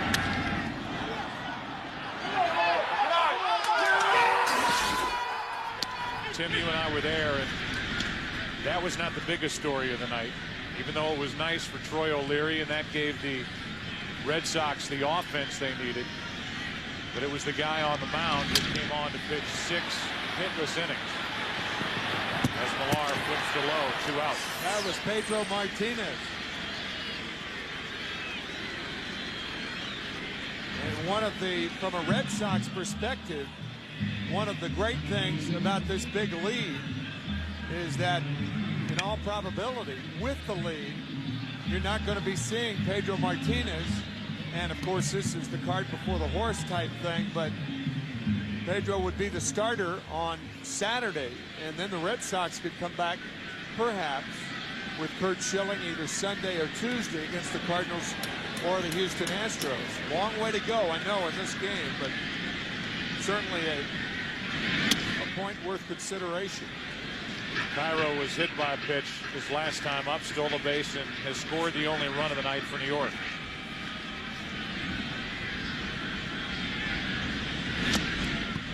2-0. By the way, the official scorer has had a change of heart on that ball hit by Varitek in the 4th inning. That's now a base hit. And take an error off the board for the Yankees. The other error belongs to, and the only error now, Loaiza. Just like the umpires, he convened and got it right. Yes, they did convene. Here's a 2-0. 2 out, nobody on. Ball 3 with Jeter on deck. Only one time has Lowe had any help getting loose behind him.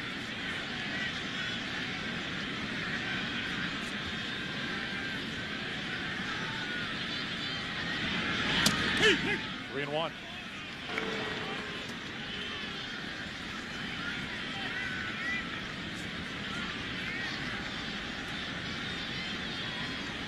On 3-1. Cairo. Smart. Taking. It's full count.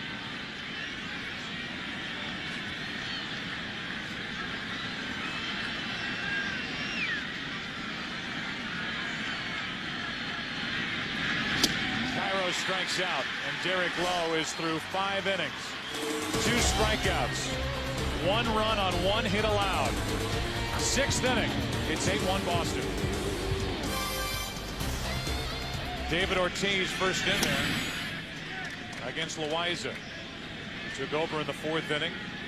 Stopped the scoring. And then last inning, pitched around a hit and an error. 1 ball, 1 strike.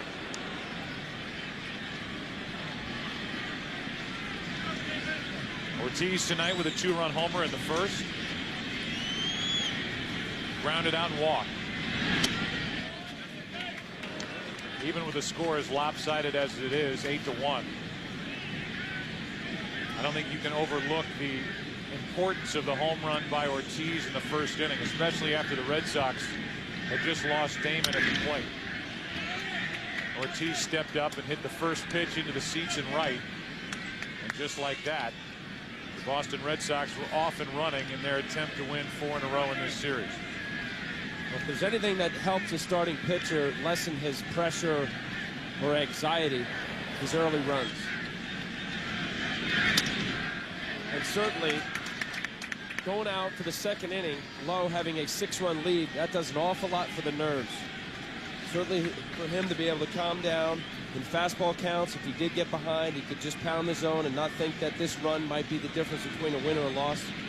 Helps him relax, puts pressure on the Yankee hitters right away. Ortiz gets out of there with a 2-2 count.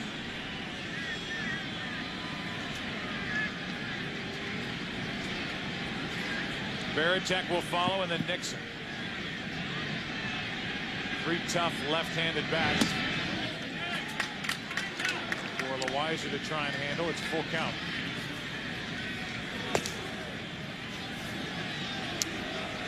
Pedro Martinez may just be playing catch. I think he's just getting his throwing in right now, looking for a start on Saturday. And he can always re-warm up if he's going in the game. But at this point, Lowe doesn't look like he needs any help.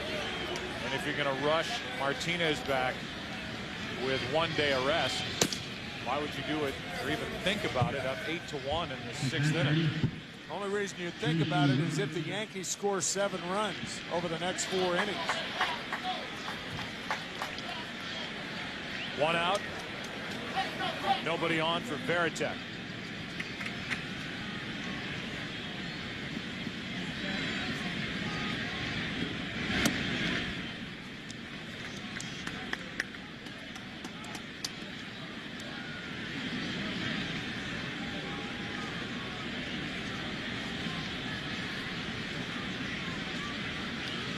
With the bases empty, 1 down, Veritek takes the ball. It's 2-0.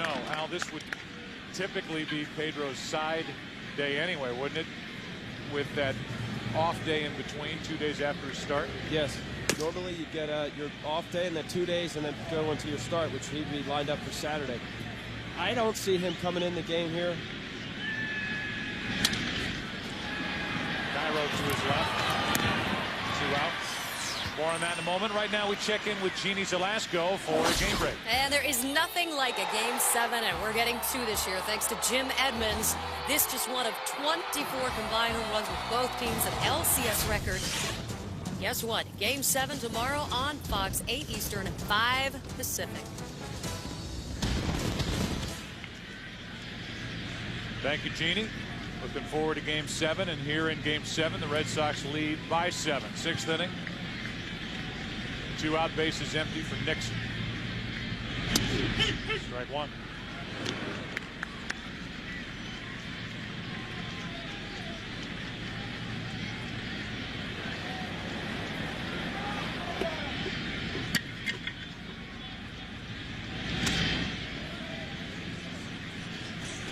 Esteban Loaiza was the loser, although he pitched very well, really hurt by the walks in Game 5 on Monday night. He went 3 1/3 in that game that was won 5-4 by Boston in 14 innings. It was really down to Loaiza. He was the last guy in the bullpen, and he impressed Joe Torre and Mel Stottlemyre with the way he pitched that night. Problem for the Yankees, he's the 3rd pitcher of the evening, and he took over in the 4th. World Series on Fox. Don't miss it. The crowd here at Yankee Stadium trying to get behind the top of the lineup for New York. Down by 7. 6th inning. Jeter, strike 1. Derek Lowe has allowed still only 1 hit. He hit Cairo with a pitch in the 3rd. Cairo stole 2nd. And Jeter drove him in. That's it. 1 walk for the only other base runner for New York. Cabrera to his left. A dominant performance to this point by Derek Lowe. America's #1 pregame show is back. This week, take a look at the Jets' best start in franchise history. Their attempt to end the Patriots streak. Plus, they'll break down the Packers' chances to get back in playoff contention. And Raiders star Warren Sapp goes 10 yards with Terry Bradshaw. Fox NFL Sunday returns this week at noon Eastern, 9 a.m. Pacific. I think one guy out there is getting ready to potentially come in the game. You wonder about Pedro Martinez, how realistic it would be that he would come in. Right now, Lowe doesn't look like he needs any help anyway. I think, again, Terry Francona taking no chances and warming up Mike Myers for Hideki Matsui. Should two get on in front of him.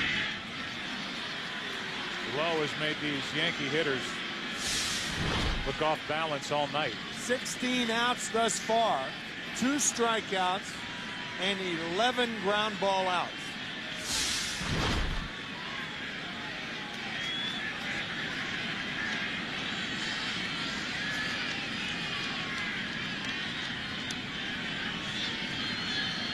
Schilling went 7 last night. Lowe is trying to get through the 6th. The 0-2 to Rodriguez.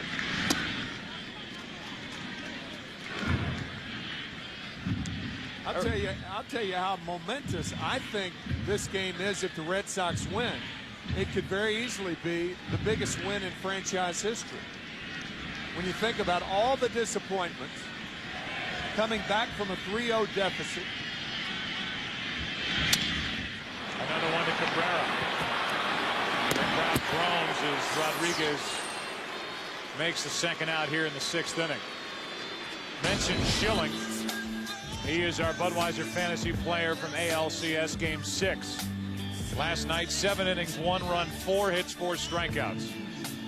Log on to foxsports.com on MSN. Keyword fantasy baseball.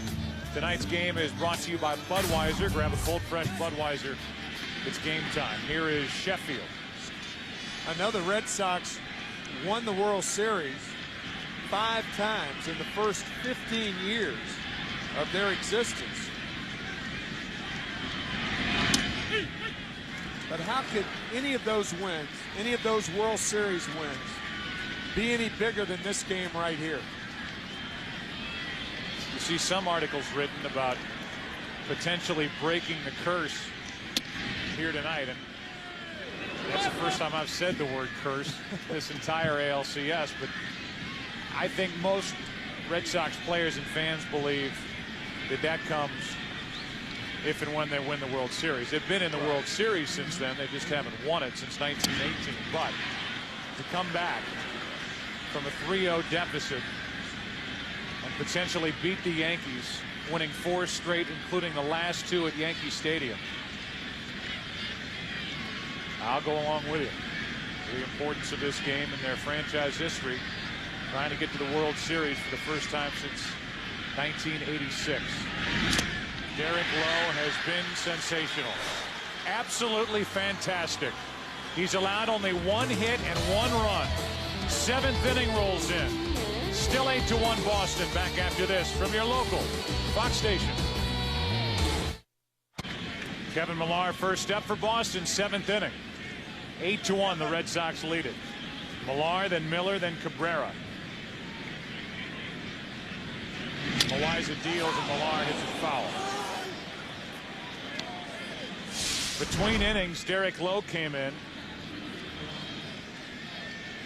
and started getting hugs in the dugout, which may signify the end to his night. And if that is the end for Derek Lowe, his 6 innings of 1-hit ball, only the 1 run allowed. The only guy getting loose for the Red Sox right now is Pedro Martinez. So this could be more than just side work for Martinez.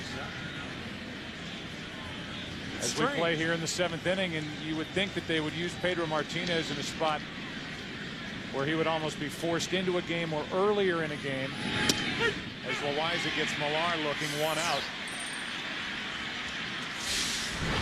You look at the last pitch from Derek Lowe to strike out Sheffield.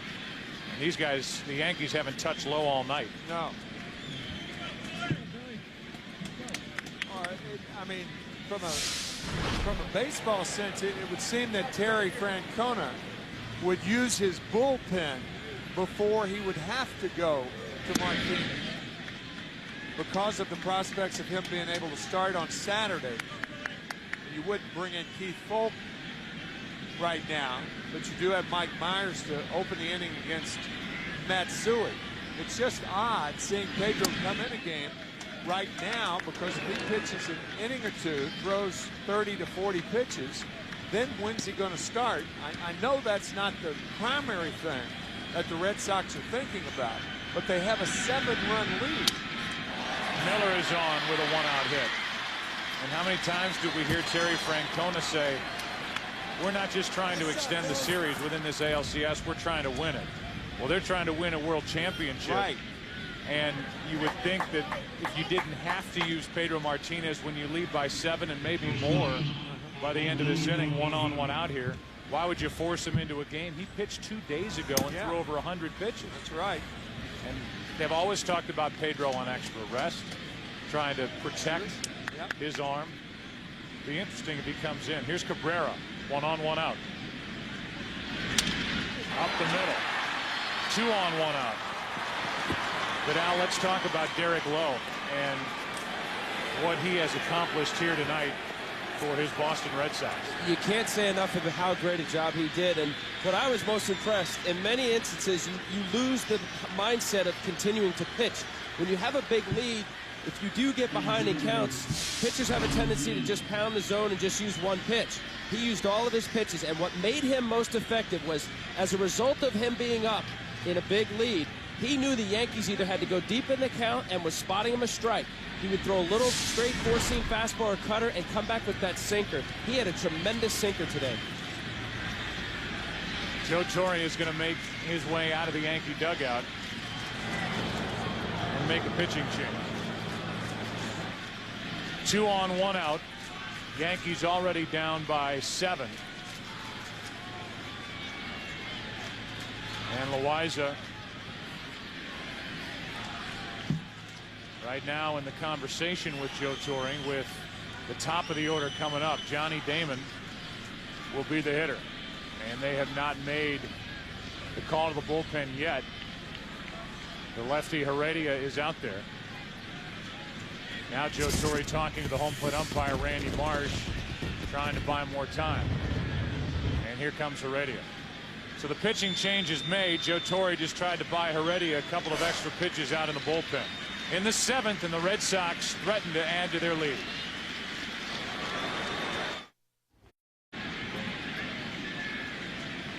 Felix Heredia takes over with 2 on and 1 out.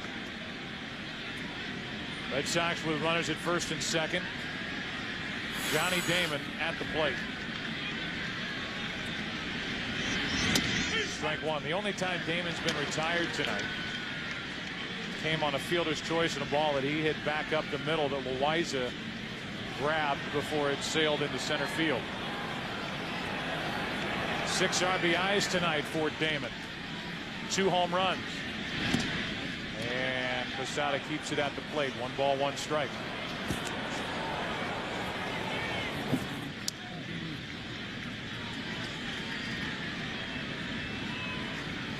It is tough to go into a series if you're the Yankees facing this Boston lineup without a left-handed reliever that you really trust in your bullpen, with guys like Damon, Ortiz, the left-handed power of Veritek and Nixon.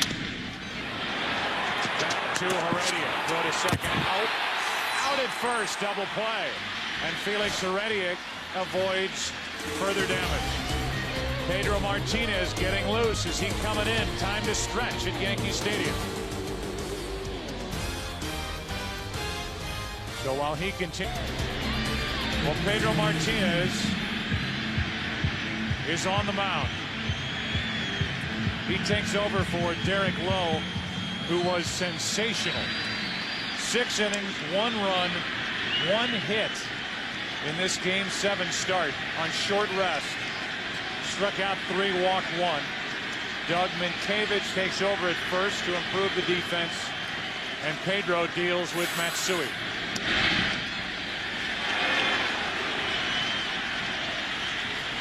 And here come the Who's Your Daddy chants again.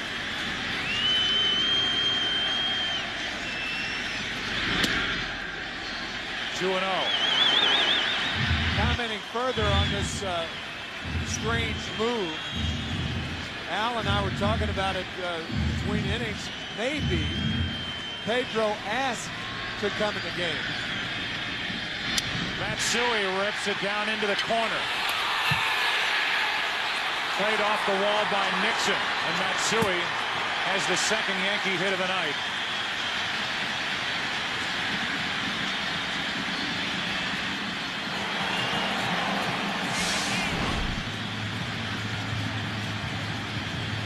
Sitting on a fastball, he got it. And here it is, the 7th inning, and the Yankees finally have an extra base hit. Now it's Bernie Williams who homered off Martinez 2 days ago.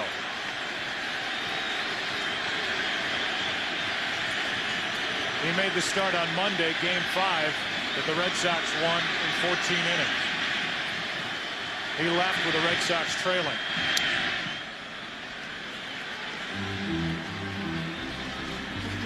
You could even understand if it's a 2 or a 3-run game. The Red Sox were up by a run, a two-run lead, a 3-run lead, but a 7-run lead. And by bringing Pedro in the game, you get the crowd back into it. Yeah, right.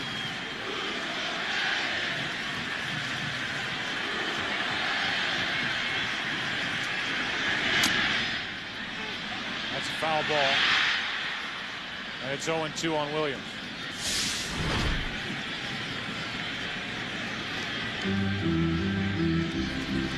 Well, the only reason why we're a little confused about Pedro out here is Francona talked about how they wanted to give Martinez an extra day. On his normal 4-day rest on the 5th day, he had certain numbers that weren't as good as 6th day. This would be his side day with 2 days off to pitch Saturday. I'm not quite sure. Maybe unless he went to Francona and said, look, I want to get real work with the umpire and the crowd before Saturday. I'm not sure. But if Timlin and Leskanic are available and okay, I'm not sure about this. The 0-2. Williams hits it into right center field. Damon on the run. This ball off the wall. Back-to-back doubles. And the Yankees are alive here in the 7th, now down by 6.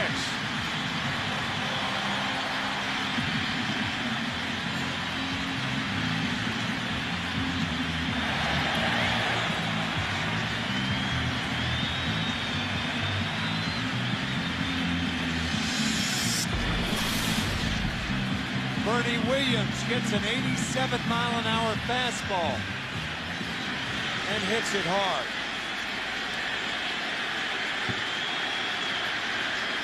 Derek Lowe only threw 69 pitches and was rifling through this Yankee lineup. He comes out after 6. Back-to-back doubles. Here's a strike to Posada. And with Pedro on the mound, action will start for the Red Sox in their bullpen. Timlin. And this stadium is just come alive. Minkiewicz, that's why he's in the game.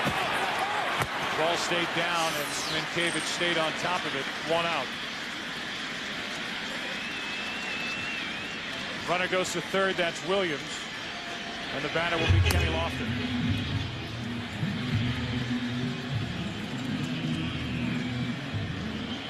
So you can look at it from 2 different angles.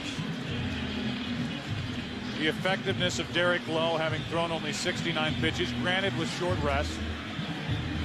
And the other, the bigger picture, looking ahead to the World Series. Is that planning too far ahead when you haven't won this game? Maybe so, but you have to be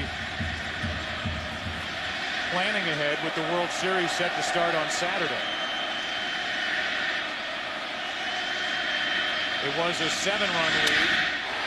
Now it's a 5-run lead.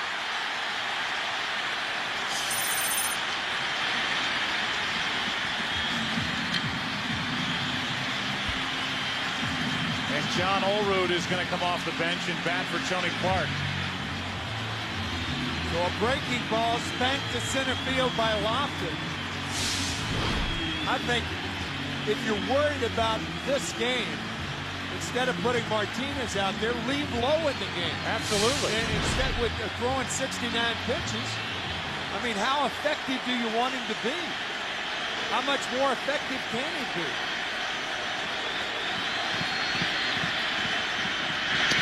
Olerud takes a strike. 89 miles per hour from Martinez. Olerud homered off Pedro Martinez in game 2.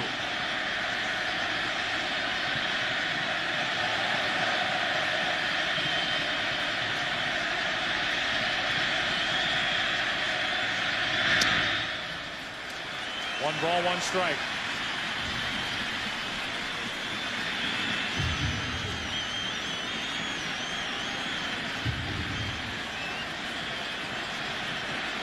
Three hits in the inning. One out. Pretty good rip for a guy who hasn't played the last 3 games. It's 1-2. The irony of last year compared to this year, last year, whether to take Pedro out of the game or not. This year, whether to put him in the game. And staying with the starter too long, as opposed to maybe not staying with the starter long enough. The 1-2.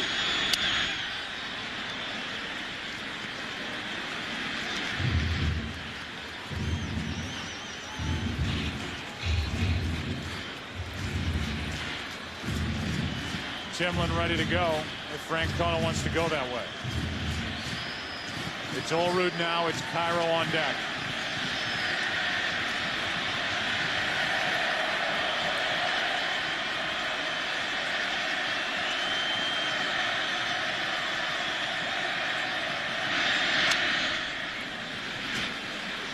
Let's go to Kenny Albert.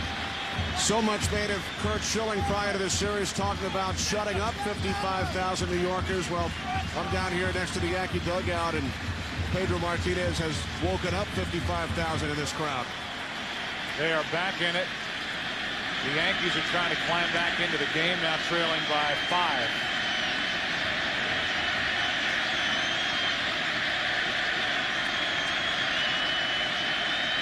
Lofton takes off, throw down. Safe.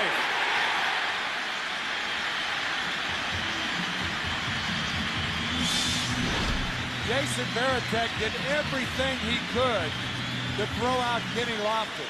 Quick throw, strong throw, safe at second.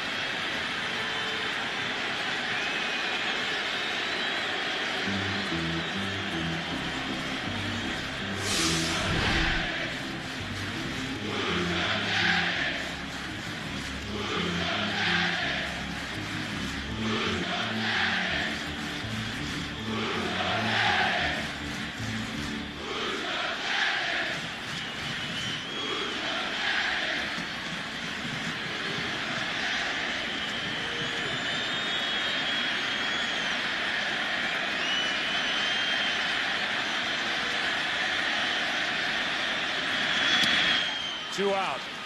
95 from Pedro Martinez.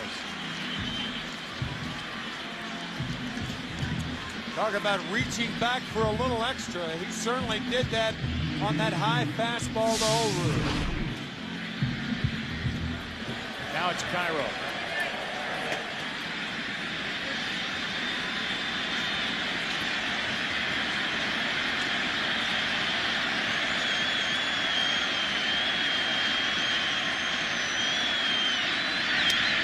Good pitch off the hands. 93. Strike one.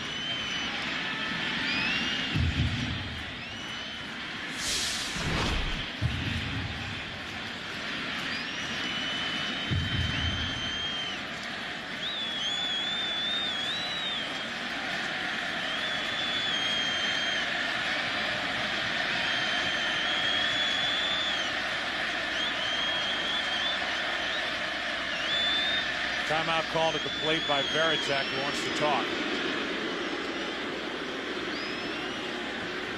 Pedro's last 3 fastballs, the one that before he struck Olerud out was 97, just missed away. 95 he struck out Olerud, and the last one was 94. You wonder, you know, the pregame warm-up for a starter can be as long as 25 minutes, 20 minutes, 15 minutes. You wonder, did he get enough?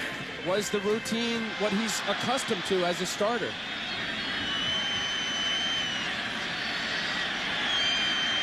Two out in the inning, and the 0-1 to Cairo. Well, he is letting it fly. This is old Pedro velocity.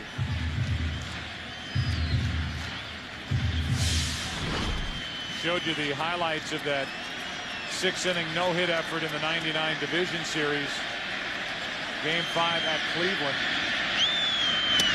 And he was throwing like this back then.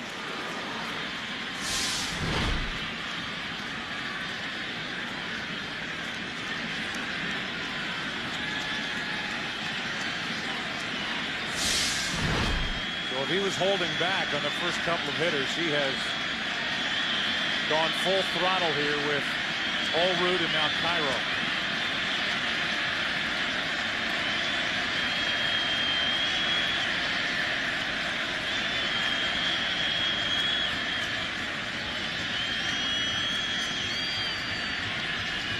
Meanwhile, the Red Sox have missed a number of opportunities the last few innings to really blow it open.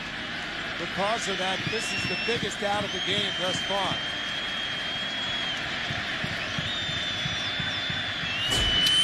In the air to right field, Nixon is there. The inning is over. Martinez gives up 2. The crowd climbed back into it. Martinez stopped it there, and after 7, it's 8-3 Boston.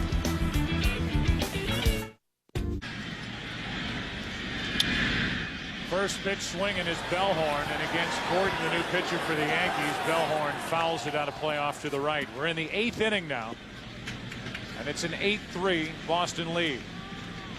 Tom Gordon has been hit hard this postseason after putting together a tremendous regular season for Joe Torre. A career high in appearances. Very valuable Yankee during the regular season. Saw Allroot. He stays in the game at first.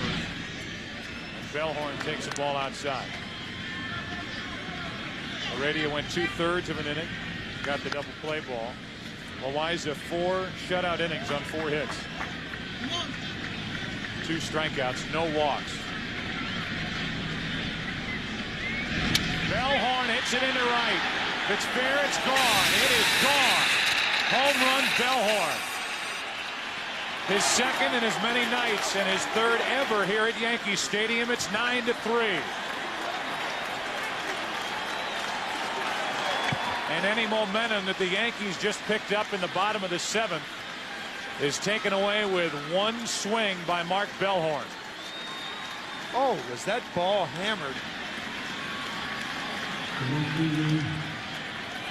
Let's listen to it hit the fence, running alongside the foul pole.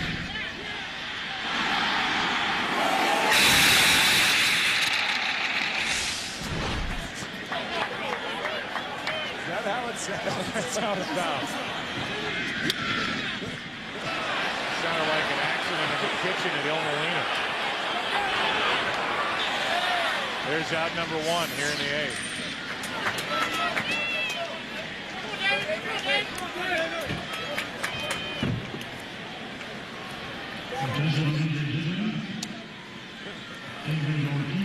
With the bases empty, 1 down, here's Ortiz.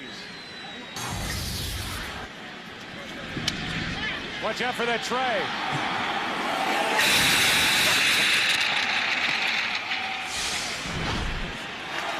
It's the worst sound I've ever heard. With 1 out, nobody on. Here's David Ortiz. Strike 1.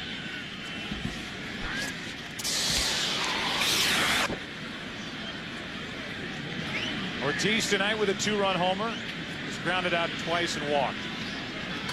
Well, if anybody was napping, that for sure woke him up. Oh, Get your attention, won't it? wake up crying listening to that. With the bases empty, 1 down. Ortiz way out in front of that pitch. 0-2. 80 miles per hour from Gordon. Now Timlin is getting loose. So the Pedro Martinez experiment could be a 1-inning affair. say this: after giving up the 2 runs, Pedro Martinez kicked it up another notch. Ortiz off the end of the bat, shallow center. Long run for Bernie Williams, and Jeter. What a play by Jeter. 2 out. Jeter with his back to home plate.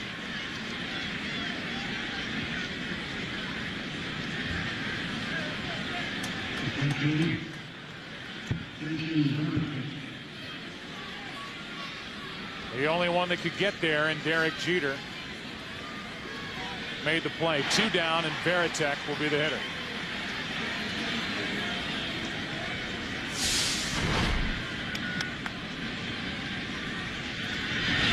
Varitek with a hit tonight. 1 for 4. 9 out of 27 in this series with 2 home runs and 7 RBIs.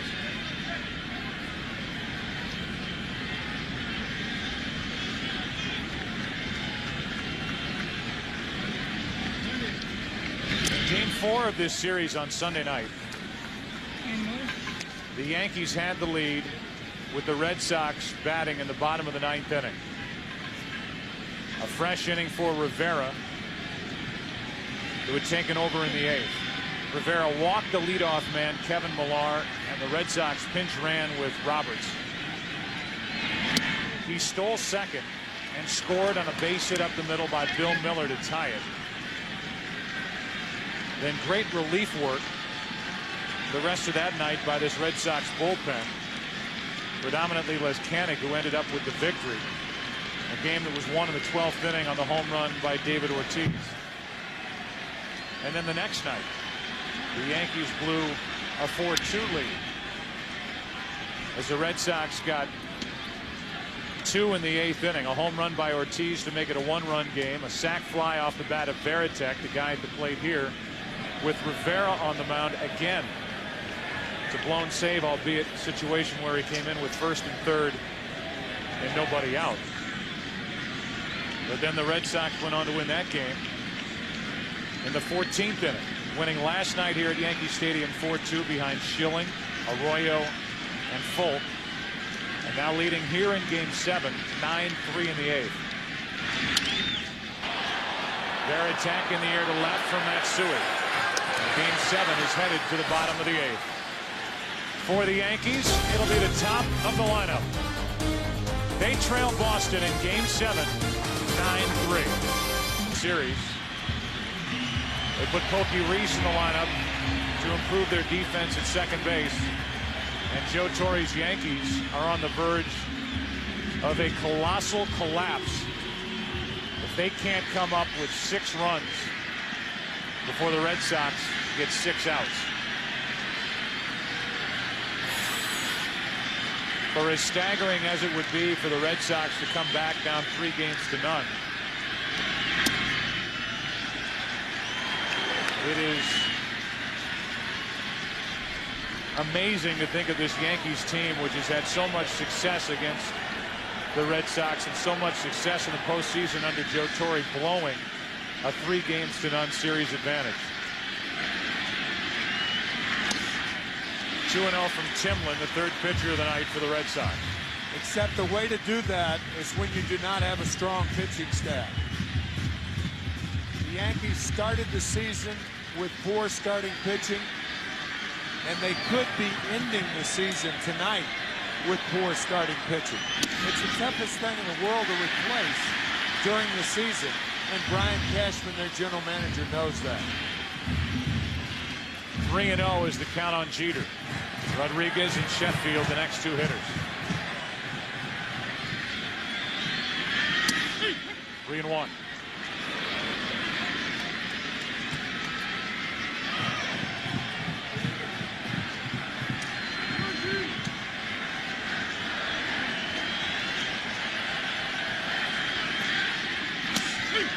and 2.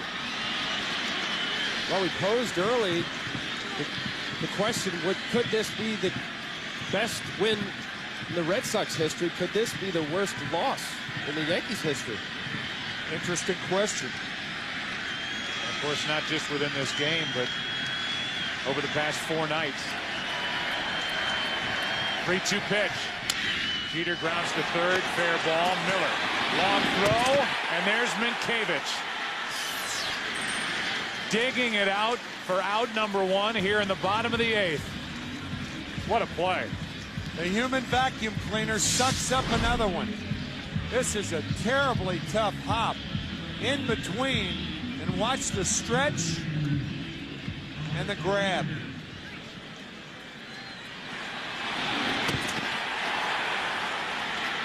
So Timlin comes back from a 3-0 count to get Jeter. And Derek Lowe, who's in line for a Game 7 win, be the biggest win of his life, cheering from the bench. Former Gold Glove Award winner with the Twins. A guy who was added at the trading deadline, and now this is his role. Coming off the bench with the late inning relievers trying to improve the defense, whether it's Timlin here in the 8th. A lot of times he enters with Folk in the 9th. 1 ball, no strikes on Rodriguez, who has hit the skids in this series. 1-1. 0 for 3 tonight. Last night had 1 hit, a single. Hitless in Game 5 the previous night. 2-1. Terry Francona telling us before the start of Game 4 that even if Derek Lowe can't stand me and wants to use that as an incentive to go out and win, that's fine with me. Sox were down by 3. Lowe pitched very, very well in Game 4. Better tonight with more run support. And the first hug he got in the dugout was from Terry Francona. I'm with you all the way. Here's a 3-1. Full count from Timlin.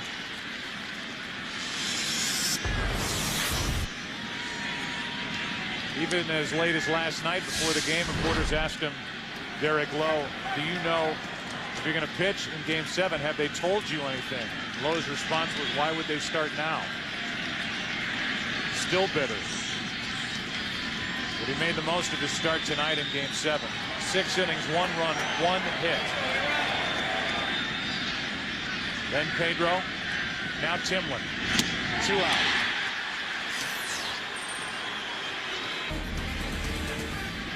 With 2 out, the base is empty. Here is Sheffield. It's interesting to watch Rodriguez make that last out and think about this past offseason, how close the Red Sox came to getting Alex Rodriguez. There's a response at the cask and flagon. That was the greatest bar. We've got cameras in 2 bars. Wow. 1 ball, 1 strike with 2 out, nobody on here in the 8th inning. Rodriguez so close to becoming a member of the Red Sox. $12 million difference. Sheffield went around strike 2. The addition of Schilling, who was brilliant last night. Manny Ramirez staying with the Boston Red Sox. Garciaparra staying until the trading deadline this year, ending up with the Cubs. Cabrera added. And now the Boston Red Sox are 3 defensive outs away from their first trip to the World Series since 1986. What a night for the Red Sox here at Yankee Stadium. Let's go to the 9th. 9th inning now, and Trot Nixon is first shot for Boston. He takes a strike from Tom Gordon. Nixon, Minkiewicz, and then Miller. A 9-3 Red Sox lead.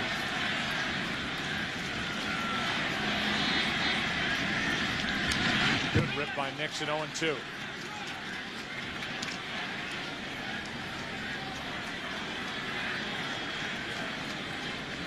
Gordon came on in the 8th, gave up the home run to Bellhorn. One of 4 home runs hit tonight by Boston. started in the first. Happened again in the second on the grand slam by Johnny Damon. He popped a 2-run homer in the fourth. And then the Bellhorn shot in the eighth. And you can forget the first 6 games of this ALCS for Johnny Damon. What he did here in Game 7 will be remembered by Red Sox fans forever. 1 ball, 2 strikes.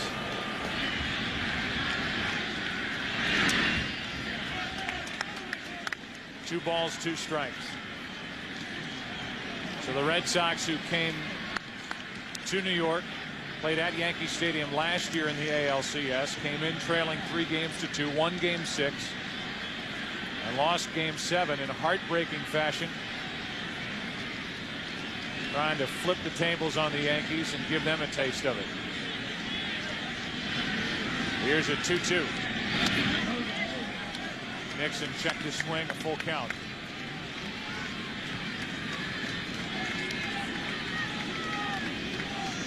Timlin worked the 8th. That's him pacing in the dugout. There's nobody up in the Red Sox bullpen right now. He may head back out there.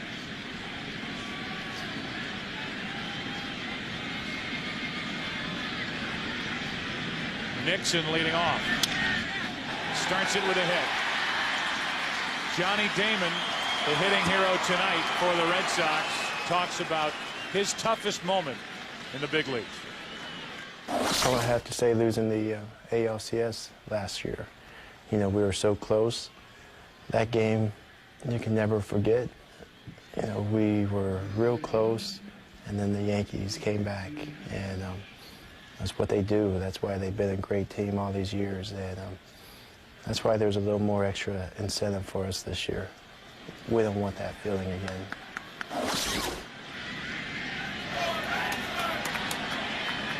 He has done his part to make sure they don't have that feeling again as Minkiewicz hits it foul. Minkiewicz 1 for 3 in this ALCS, and in the postseason 3 out of 7.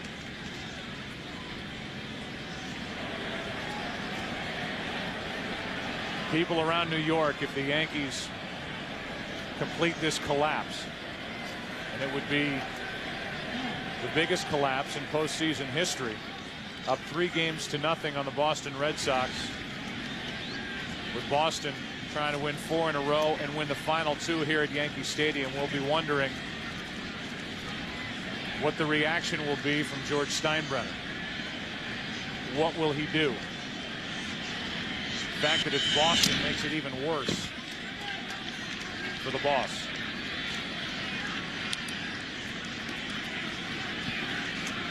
And I'm not too sure that the Red Sox coming back like they have belongs in the miraculous category, but it is an overwhelming accomplishment.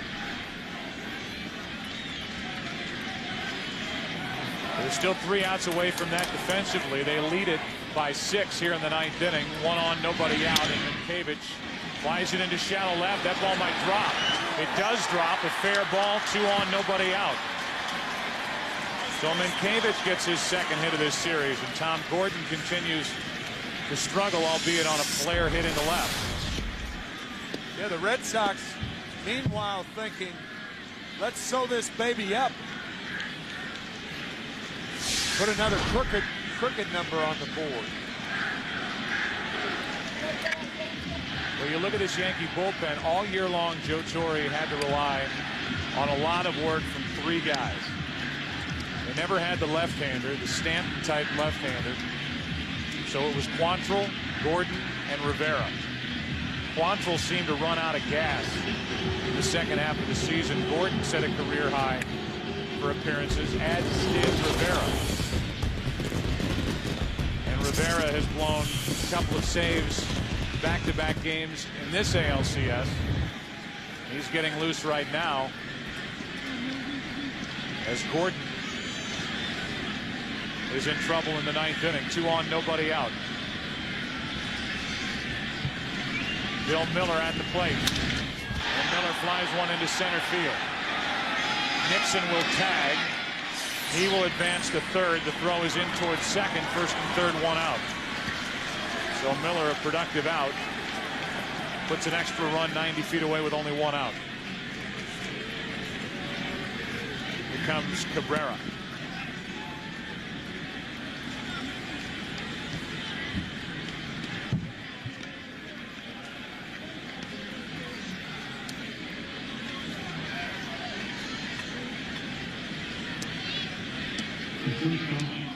Red Sox, as reported by Kenny Albert, were watching the movie Miracle about the 1980 U.S. Olympic hockey team prior to tonight's game. Some hit in the cage. They didn't hit out on the field. They came out of the gates hitting tonight. 3 hits in the first, including a home run by Ortiz. Strike 1 on Cabrera.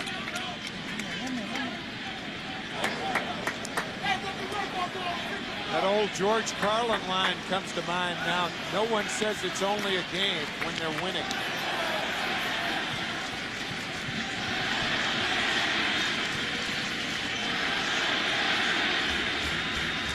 Here comes an 0-1 pitch to Orlando Cabrera. Strike 2.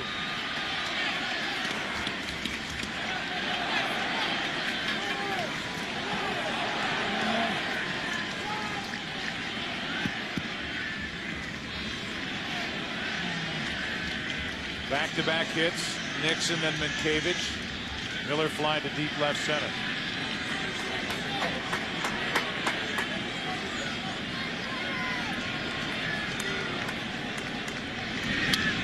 Cabrera fights it off.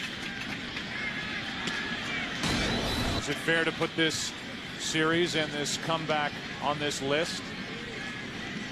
Blade beats Liston. Jets beating the Colts in Super Bowl III. The '69 Miracle Mets. The USA Olympic hockey team. 85 Villanova over Georgetown. Probably not because the Red Sox were favored coming into this series, but within this series, after falling behind 3 games to none, it has been a monumental task and a great effort by Boston. And there have been moments where they have been literally a pitch away, a defensive play away, a base hit away from being bounced out of this playoff by the Yankees. And here they are, 3 outs away and just squirming in that dugout trying to get to the World Series. A stolen base away, as Dave Roberts proved. The 0-2. Ball 1. A double down the line, Sierra in Fenway, that just went over the fence for a ground rule double. There have been a few moments in this series where a play could have gone either way and it went the way of the Red Sox. Even last night, the 2 calls and the reversals by this umpiring crew. One on the home run by Bellhorn and the other on that play down the first baseline. On the ball hit by Alex Rodriguez as he knocked it away from Bronson Arroyo. Now you mentioned the Tony Clark double with Ruben Sierra starting that play at first base, blazing around the bases, would have scored, but the ball hopped out of play. And the Yankees didn't score. The Red Sox went on to win a couple of innings later. A 1-2. Cabrera flies it into center field. That's going to get Nixon home. Trot tags and trots. And it's 10-3 Boston. And now it's the Red Sox fans making all the noise here at Yankee Stadium. And here comes Joe Torre out to bring in Rivera.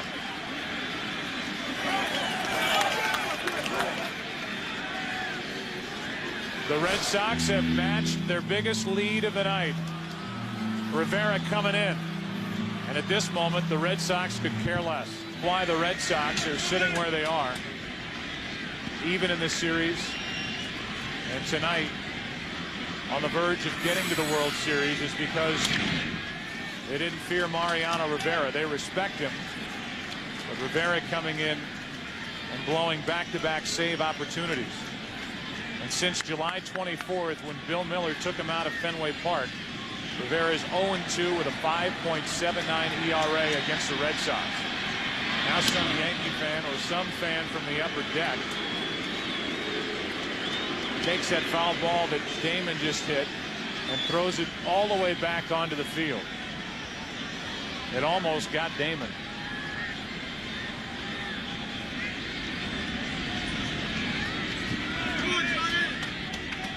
Strike one from Rivera. That happened right above us to our left, and they have the people that threw that ball back onto the field, and they're carting them out of Yankee Stadium. So Damon fouls off another and hopes that it isn't coming back his way. It counts 0-2.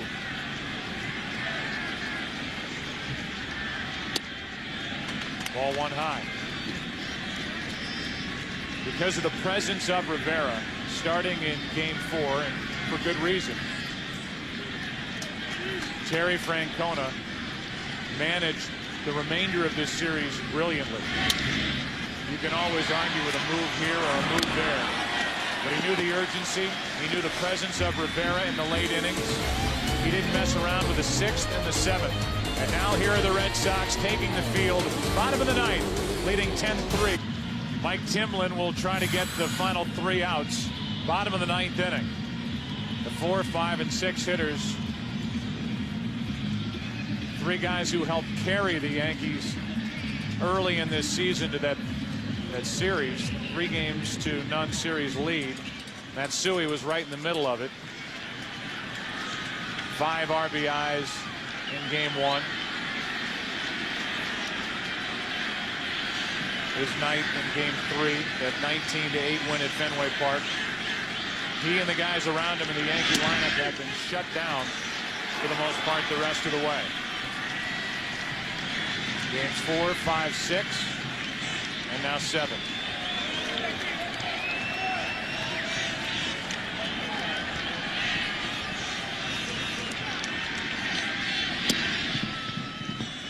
One ball, one strike. Talked about it on the opening. A lot has been said about how hitters adjust to pitchers. Well, pitchers adjust too, and the bullpen and starters of the Red Sox adjusted to the first 4 hitters of the Yankees. And I mean just shut them down from Game 4 through Game 7. 2 balls and a strike.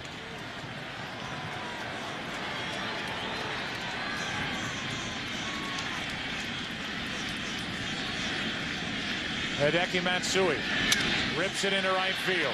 Nixon will play it off the wall, and Matsui will hold it first with a leadoff single.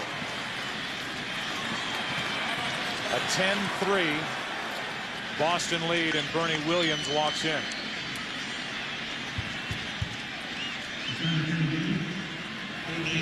Bronson Arroyo is getting loose, the right-hander, alongside Alan Embry.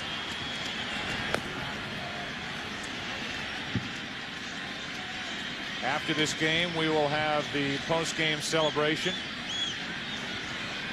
by one of these 2 clubs. The trophy presentation and interviews from Yankee Stadium. Bernie Williams takes ball 1.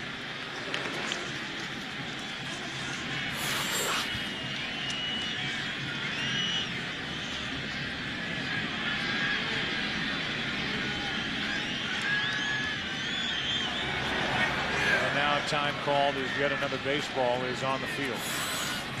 Game 7 tomorrow night, NLCS, 8 Eastern, 5 Pacific.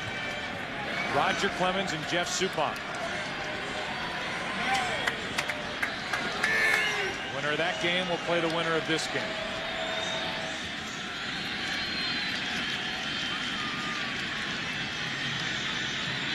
The 1-0.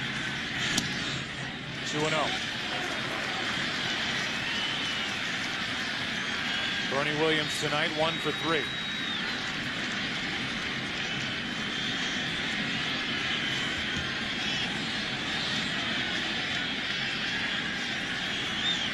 Timlin needing to throw a strike. Williams was willing to take one. It's 2-1. Tim, you mentioned about the adjustments. In the last 4 games, the 1 through 4 batters are batting 167 collectively as a team. There was a lot of adjustments going on. Some good quality pitching being made. Dave Wallace, the pitching coach for the Red Sox, a guy who doesn't get probably enough credit. Good job he's done with this group. He's taking over midway through last year for Tony Cloninger. 3 balls and a strike now on Bernie Williams.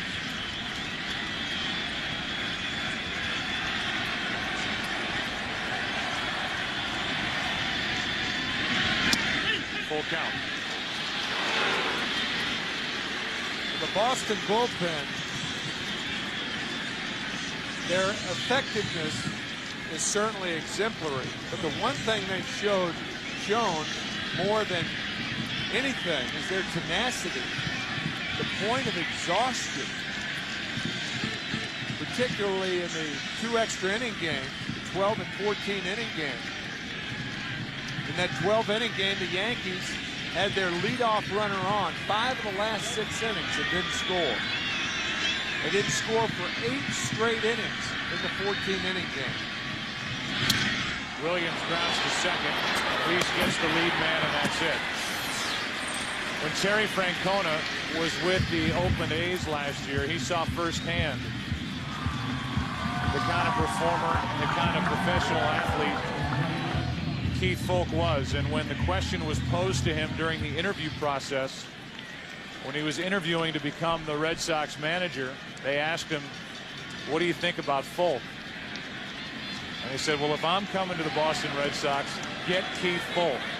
He's the kind of guy that's willing to pitch every day, no matter the situation." Posada pops it up. The Red Sox are 1 out away.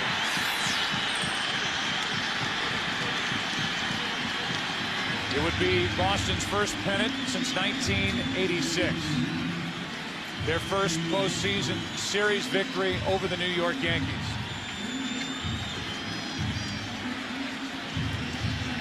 They would become the first team in baseball postseason history to come back from a 3-0 deficit to win the series.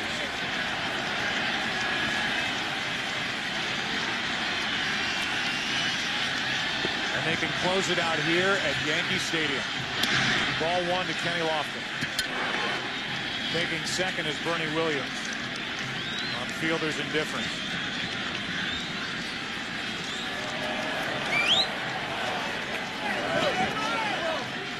What an amazing performance last night by Curt Schilling. Arroyo out of the bullpen, and Foulke yet again. And tonight, Derek Lowe got the ball. 6 innings, 1 run, 1 hit. And his teammates went to work with the bats. Ball 2, 2-0.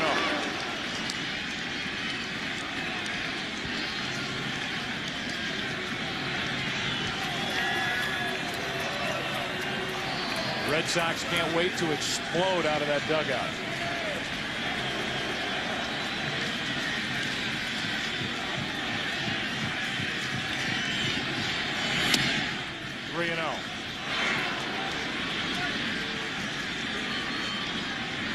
It'll start a celebration throughout New England that will last until Saturday when the World Series begins. A 4-pitch walk to Lofton, and Olerud will be the hitter.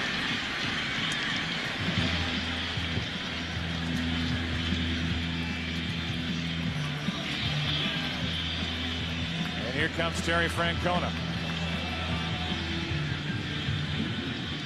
With Olerud coming up, Embry, the hard-throwing left-hander, is still getting loose.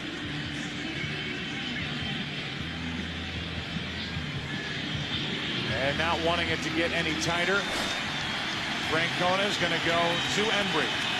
10-3 in the ninth with 2 out.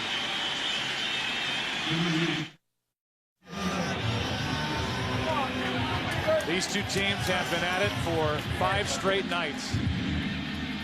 Alan Embry has been right in the thick of it this postseason and in this ALCS in particular for the Red Sox. He will deal with Ruben Sierra, who comes off the bench to pinch hit for Olrud. With 2 on, 2 out, 10-3 Red Sox in the bottom of the ninth.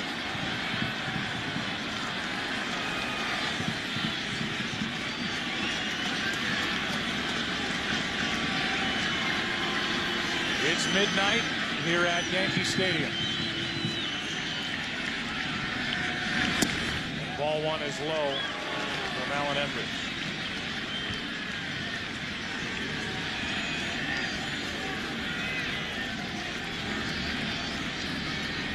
This would be the 5th pennant for the Red Sox since that 1918 season. Here it is. Ground ball to second. Reese. The Boston Red Sox have won the pennant.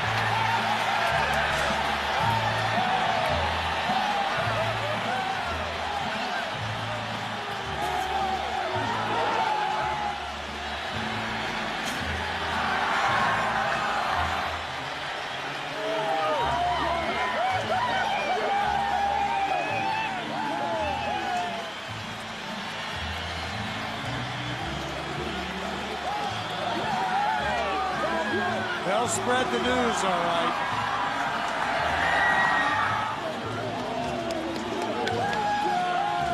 The Boston Red Sox earned this celebration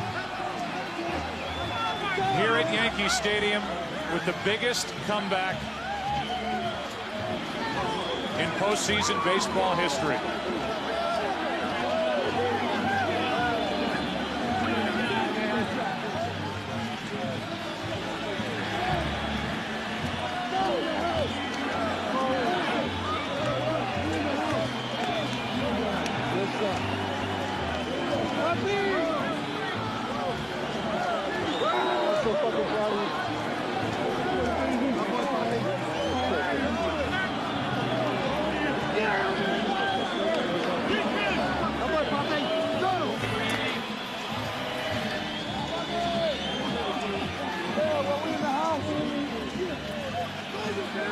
For people in New England, they will always remember where they were when the Red Sox finished off 4 in a row against the Yankees at Yankee Stadium on Wednesday, October 20th, 2004.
The Red Sox want to stay right in the middle of that field, and let's go down to Kenny Albert.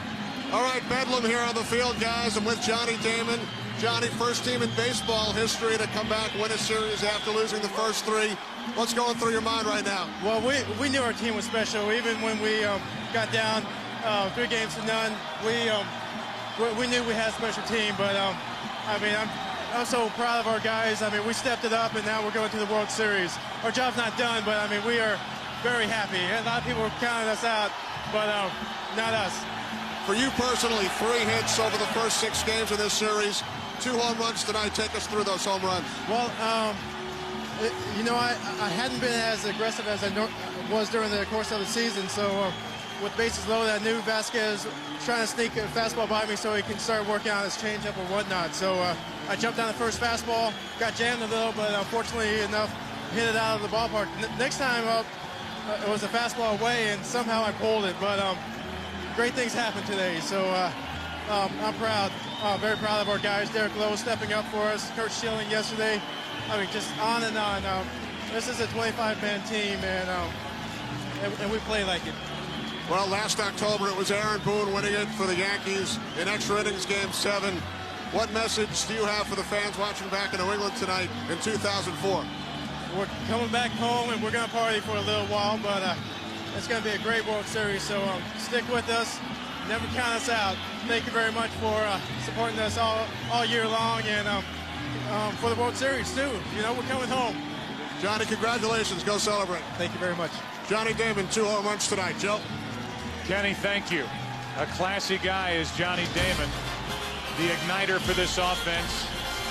He got it going. He hit 2 home runs. He drove in 6 runs tonight. Every team in Major League Baseball wants to clinch a postseason series at home. But if you're the Boston Red Sox and you have to do it on the road, where better than Yankee Stadium?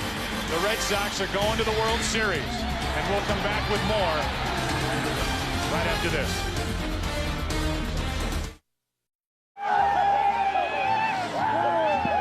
The celebration here on the field at Yankee Stadium. The Red Sox clinching the pennant.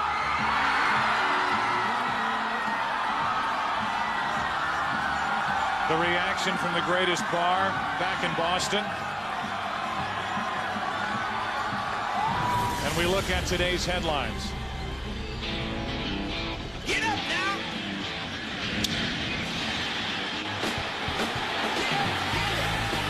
Johnny Damon, a grand slam and a 2-run shot. 6 RBIs, finally busting loose. Derek Lowe, phenomenal. Short rest, 3 days rest, 6 innings, 1 run, 1 hit. And he and the Red Sox win it tonight.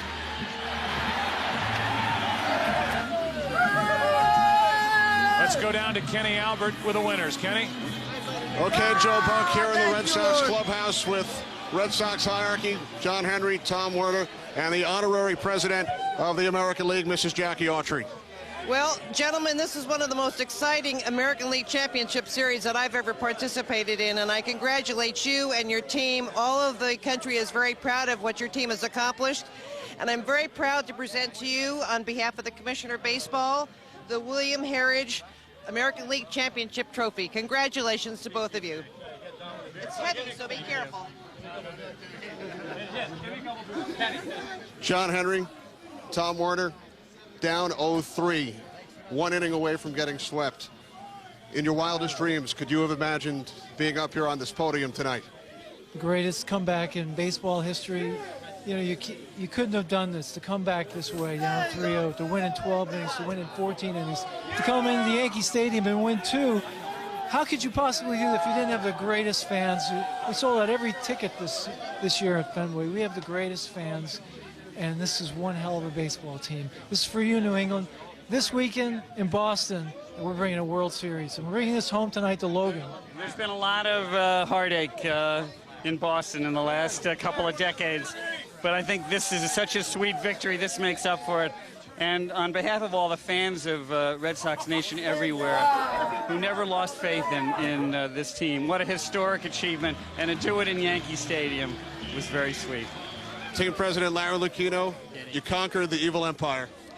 Well, all empires fall sooner or later, but this is a very good team, and we have a lot of respect for the Yankees and what they've done. But this is a happy moment, proud moment for Red Sox Nation. From New England to California to Dominican Republic, wherever they are, they're very proud tonight, and they should be. What was going through your mind when the final out was recorded? Well, I was just wondering how we were going to get from where we were down here, but John Henry made the comment that everyone in America thought we were safe with this. Theo, man. Thank you. Thank you. General Manager Theo Epstein, as he celebrates with Tom Werner. Theo? Theo Epstein, one of your major acquisitions last season. You brought in David Ortiz, an unbelievable series for David. David stepped up all season long. You know, he was a guy that we love to have up in clutch situations, and this series was no different. You know, he raised his level of play and carried us.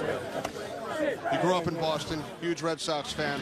What's going through your mind right now? I'm just thinking of all those great Red Sox teams that never quite could beat the Yankees, the 49 team, Williams, Dorr, DiMaggio, Pesky's for you guys, 78 team, our team last year. We got it done. Now we're going to the World Series, going to get that one done. Let's bring Mrs. Autry back up. We have one more presentation as David Ortiz celebrates. Mrs. Autry, the MVP presentation. Well, I'm here to present the Most Valuable Player Award, the Lee McPhail Most Valuable Player Award, to David Ortiz. David, congratulations for winning this wonderful award today. Very proud of you. So is all of Boston. Congratulations. David, after Game 5, you said I need some of my teammates to pick me up as well and talk about what Johnny Damon was able to do today with his 2 home runs. You know, it's been just unbelievable. You know, we just try to stay together going through this. Nobody thought that we were gonna put ourselves together and get to this point. But I don't know who came with the idea of keep the faith. Whoever came with the idea, I think that was the best words ever created here in the Boston nation. I think Johnny just showed who he always has been, you know, out there. A great hitter, a great player, and he feel like he had to do something, he did it.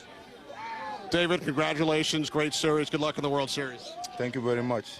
David Ortiz, Most Valuable Player of the American League Championship Series. Red Sox moving on as we send it across to the Yankee side. Curt Menefee standing by with Yankees manager Joe Torre.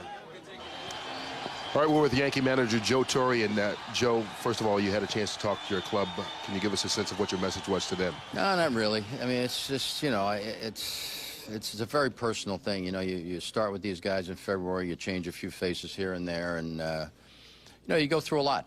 You go through a lot, and you spend more time with these guys than you do with your family. And, you know, I was proud of the way they conducted themselves all year. A couple of days ago, you were within 3 outs of winning this series with Mariano on the mound. A couple of times. Yeah, a couple of times, actually. I mean, when you go through the way this series wound up ending up with you not winning and clinching that game, do you look back right now and say, you know, think about what could have been? Is that what most of your offseason is spent doing?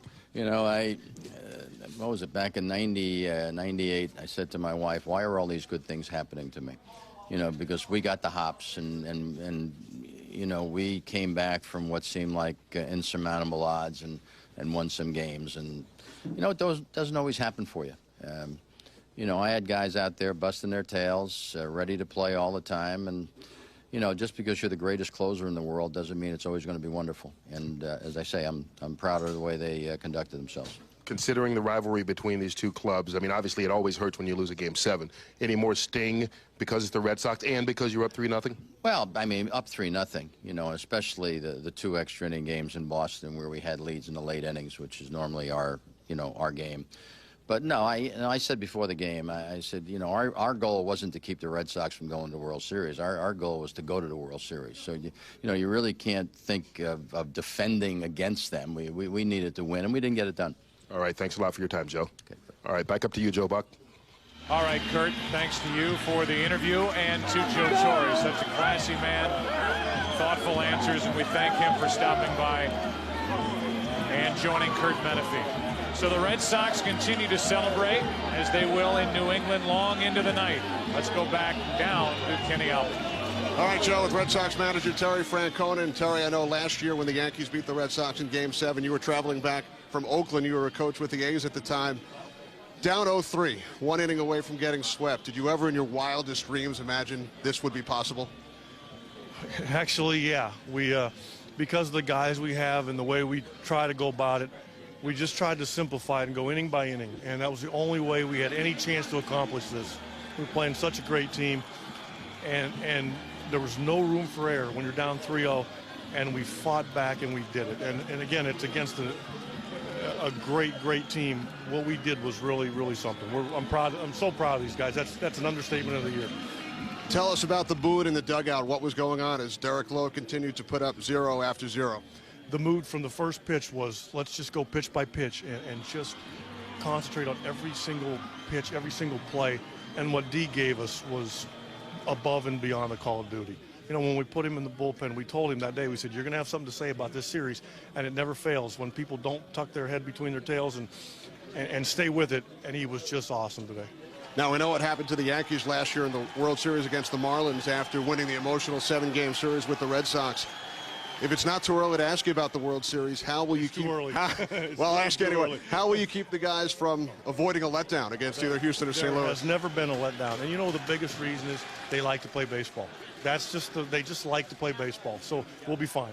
Congratulations, Terry. Thank you very much. Appreciate it. Joe, back to you. All right, Kenny, thanks, and thanks for joining us here at Yankee Stadium tonight. Still up here in the booth, Joe, Al, and Tim, and I'll ask you, you're a current player, you see this group, the self-proclaimed idiots, guys that just don't quit, the effort, the guys that hung in there in the bullpen, so impressive for the Red Sox in this series. They sure were, and Ortiz talking about keep the faith. I know they are the envy of 700 other Major League players that are watching this right now, and of course what's going to happen in the National League. But well, the way I see it, with the belief in themselves, records are made to be broken. This was supposedly an insurmountable record that was never broken, and it was broken. And really all caps off to the Red Sox, and good luck. And Tim, for you, you know, Ortiz gets the MVP, and that's the easy choice, the obvious choice. But you look at Francona managing that bullpen and the job done by guys led by Keith Folk. That's really what won this series in my mind for the Boston Red Sox. The bullpen, I don't think there's any question about it. There are a few lessons to be learned from this playoff also about not taking things for granted, and a team that is as feisty and rugged as the Red Sox. When they came back and they won the first game, you figured, well, you know, it's just a matter of time. Then they come back and win the next night, and then Ortiz wins the next night. Then they come to Yankee Stadium and win 2 against the New York Yankees. They deserve all the credit in the world. What a terrific job they've done over the last 9 days. And they will continue to play. Saturday night, the World Series begins. We know that the Boston Red Sox, winners of the American League pennant, will represent the American League. And they will continue to dream on, thinking that this may be the year 2000. They're talking sports, going at it as hard as they can. It's like a mad dog on the fan.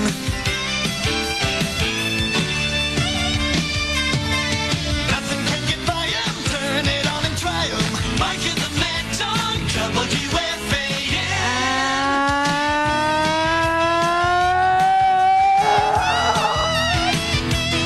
Good afternoon, everybody! Red Sox Nation in the South Bronx! Mark Malusis, Eddie Scazzeri, the big guy's here! He's here, like I right? had a choice? Oh, baby! Oh, baby! Did you ever think we'd see the day when Chuck Nixon, this is Wade Boggs in reverse, with the champagne and the bleachers and right, and the New York Yankees, epically, they've been asphyxiated. They have been noosed up. The Red Sox are going to the World Series. Good afternoon there, Michael. And how was your night? Mrs. Lincoln. How was your night? Oh, I boy. saw how your night was. Oh, but I know I feel good for it, and I give you credit because you got him in. He thinks I got him in. You got him in last night, and that's Eddie Coleman. Eddie was Eddie's ecstatic. been sitting there for 50 years, his father, the whole Yeah. bit, and he got Saturday, wins a championship. You know, dog, and we got a lot to do, and we have plenty of time to field your phone calls, Red Sox Nation. And yes, you Met fans who have been looking to take a piece out of me for about 10 years, I'll be here for your pleasure for the next 5 hours listening to you because they've been calling the newsroom, dog, making sure I'm going to show up today. Yes, I was going to show up, I promise. Mike's going to be here. So, dog, last night, the way I put it when I was on IME this morning, the first thought was, here was the expectation. We built it up to such a heightened state. It was like going to a heavyweight fight, and all of a sudden you're just in your seat. The defending champion takes a right hand, and he's out for the count.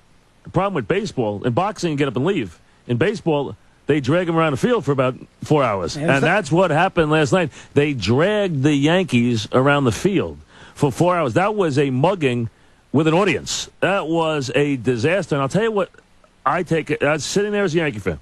And Dog will give you the perspective in Red Sox Nation, which was about 4 seats away. It started, went for about a mile. With each passing home run, with each passing Yankee mistake, and there were plenty, with each batted bat, with each out that they registered, and they were counting the outs after the third inning. I heard them ching 17, 16, 15, 9, 8, counting the outs. Yeah. When you got to 5, getting past 5 was significant. It seemed to be a very strange phenomenon in the stadium. The stadium seemed to change with each out from blue to red.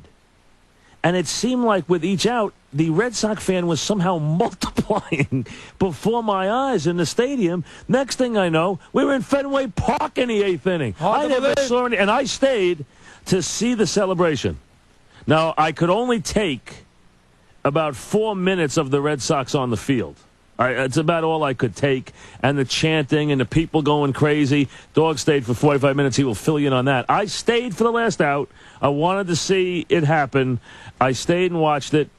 It was one of the strangest things I've ever seen. And let's put it in perspective. Number one, forever the Red Sox will be emblazoned as the comeback kids because this is the greatest comeback in postseason history. And number two, the Yankees, who are the storied franchise, as we all know, are now at a dark hour because they just took the worst defeat, not only in my lifetime as a Yankee fan, I think without question the worst defeat in their history. Because to be the team that had a team come back from 3-0, and it was, we know the numbers, we've given to you time and time again, and now to be remembered. See, someone said to me this morning, well, there are World Series losses that are worse. No, it's not true. Yeah, the 60 Pirates was a bad loss. That's the second one. Yeah, the 81 Dodgers was a terrible loss up 2-zip and had and had Fernando on the ropes in Game 3. Terrible loss. Yeah, Arizona, folks, I was sitting in the 5th row. Arizona was a tough beat. But World Series losses happen. They happened to Ruth. Didn't happen much to DiMaggio. They happened to Mantle. They happen. But you're still in a World Series. This is one... And it's forgotten. You lose a World Series, you lose a World Series. You come back, win another World Series. Now, whenever you see a team go down 3-0 in any sport, they will put up a graphic on television which will say, with a little asterisk, 2004, Red Sox down 3-0, beat New York Yankees. This is now part of sports history, and every guy who's got a team down with its back to the walls is going to talk about the Red Sox for the next 30 years. Absolutely. So this is a historic collapse. And, on the other side, an historic victory. Oh, my couple things. I would say the Mazeroski game would be the next closest to me. I don't remember because they were that. dominating. They were so much Correct. better. They were. And they should have won that Mantle series. always said his worst defeat. So but I'll put that one second. I don't remember that one. The ones that came to mind for me were 64 did not crush Not me. bad, not terrible. Okay, 63 was frustrating, but we were overrun by that pitching. Right, exactly. The ones that bothered me the most, 81. 81 forever. And probably... Because they had Fernando on the ropes in Game 3. Should've They were won up again. 2 games to zip. They lost the game. They had them 4-0. They lost the game 5-4, and they lost the rest of the series. So that was a crusher. And 2001, lead 9th inning, Rivera on the mound, as we know in Arizona. That was a crushing loss. This is worse. Mike, I can't say, and listen, I think it definitely is. I mean, maybe at 95 is a bad one against Seattle, but that was the first year. First year back, I could live with it. You could live with that one. That was a tough 9th, 10th inning. But this is as bad as it gets for the Yankees. And there was 2 things about it. First off, the biggest about last night was the Ortiz home run. Not because it was a home run.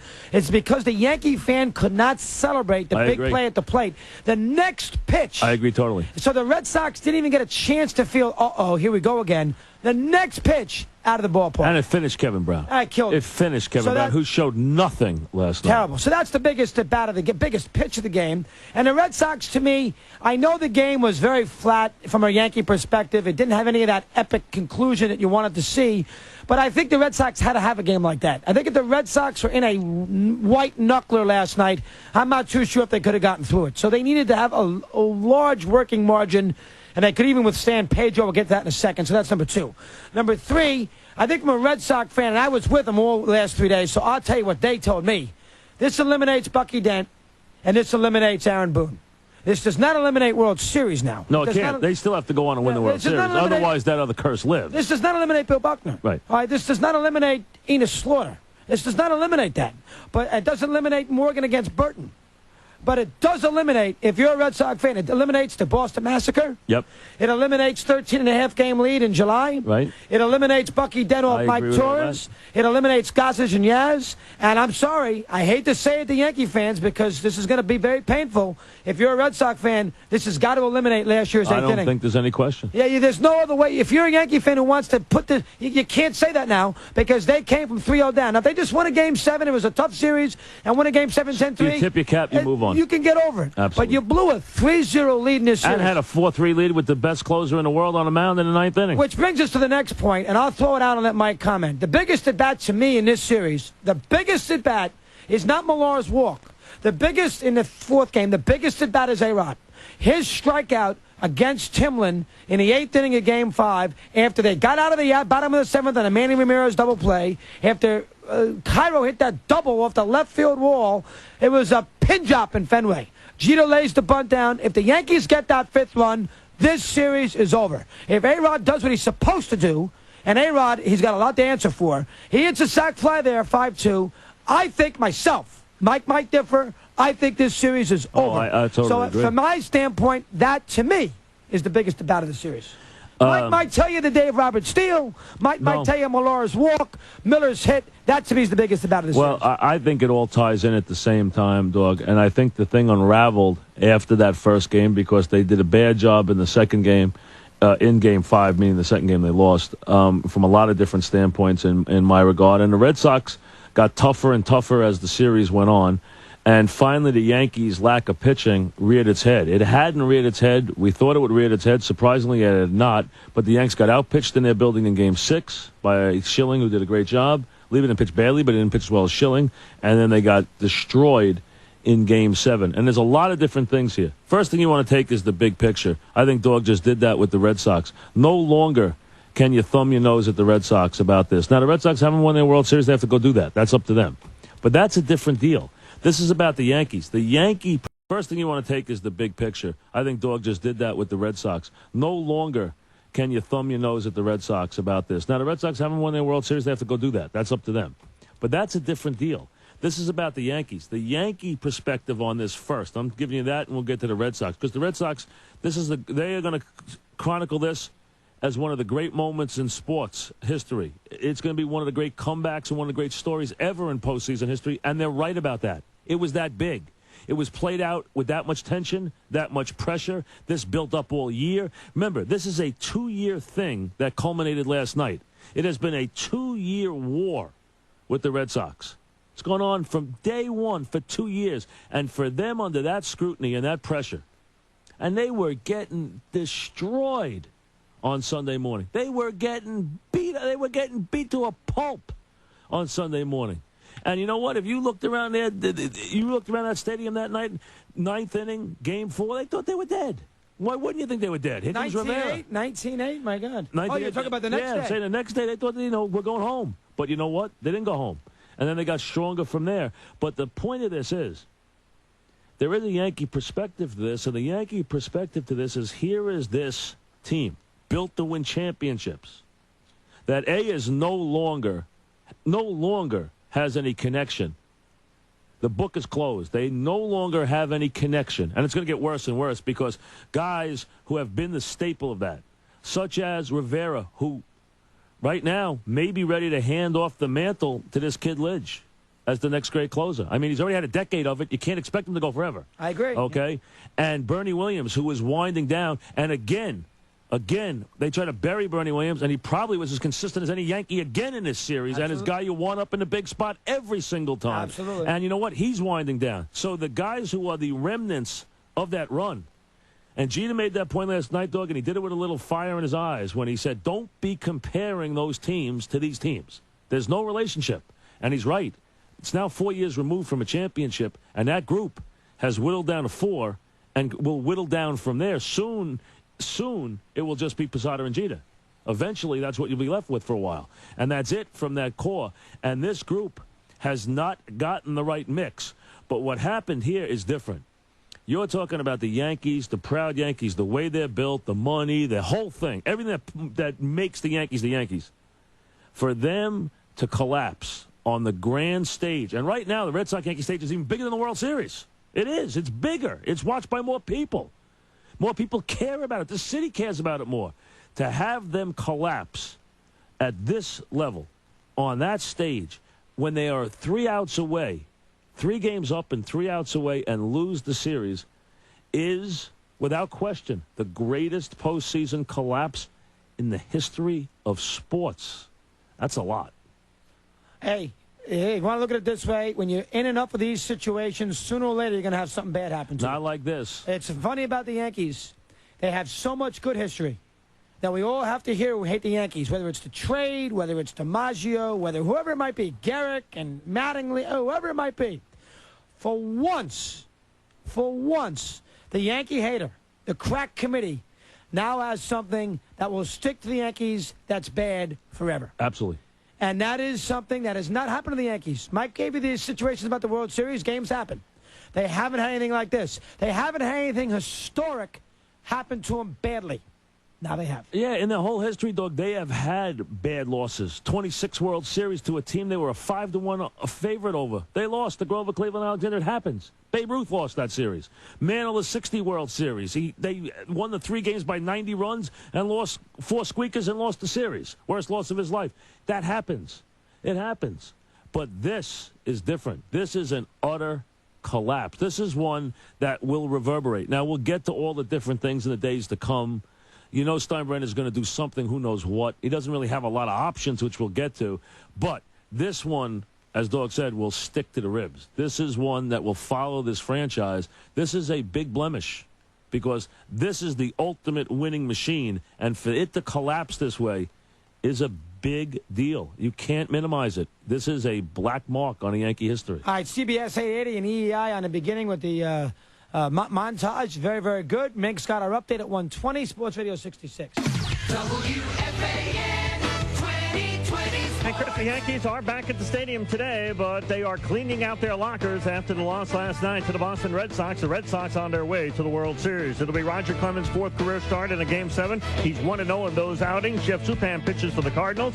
It is Game 7 of the NLCS. The Cardinals and the Astros. The game in St. Louis tonight. And, of course, the winner moves on to the World Series against Boston. Willie Randolph gets his chance to interview for the Mets managerial job. That interview will take place on Monday. New Jersey Nets extend the contract of general manager Rod Thorne for 5 years.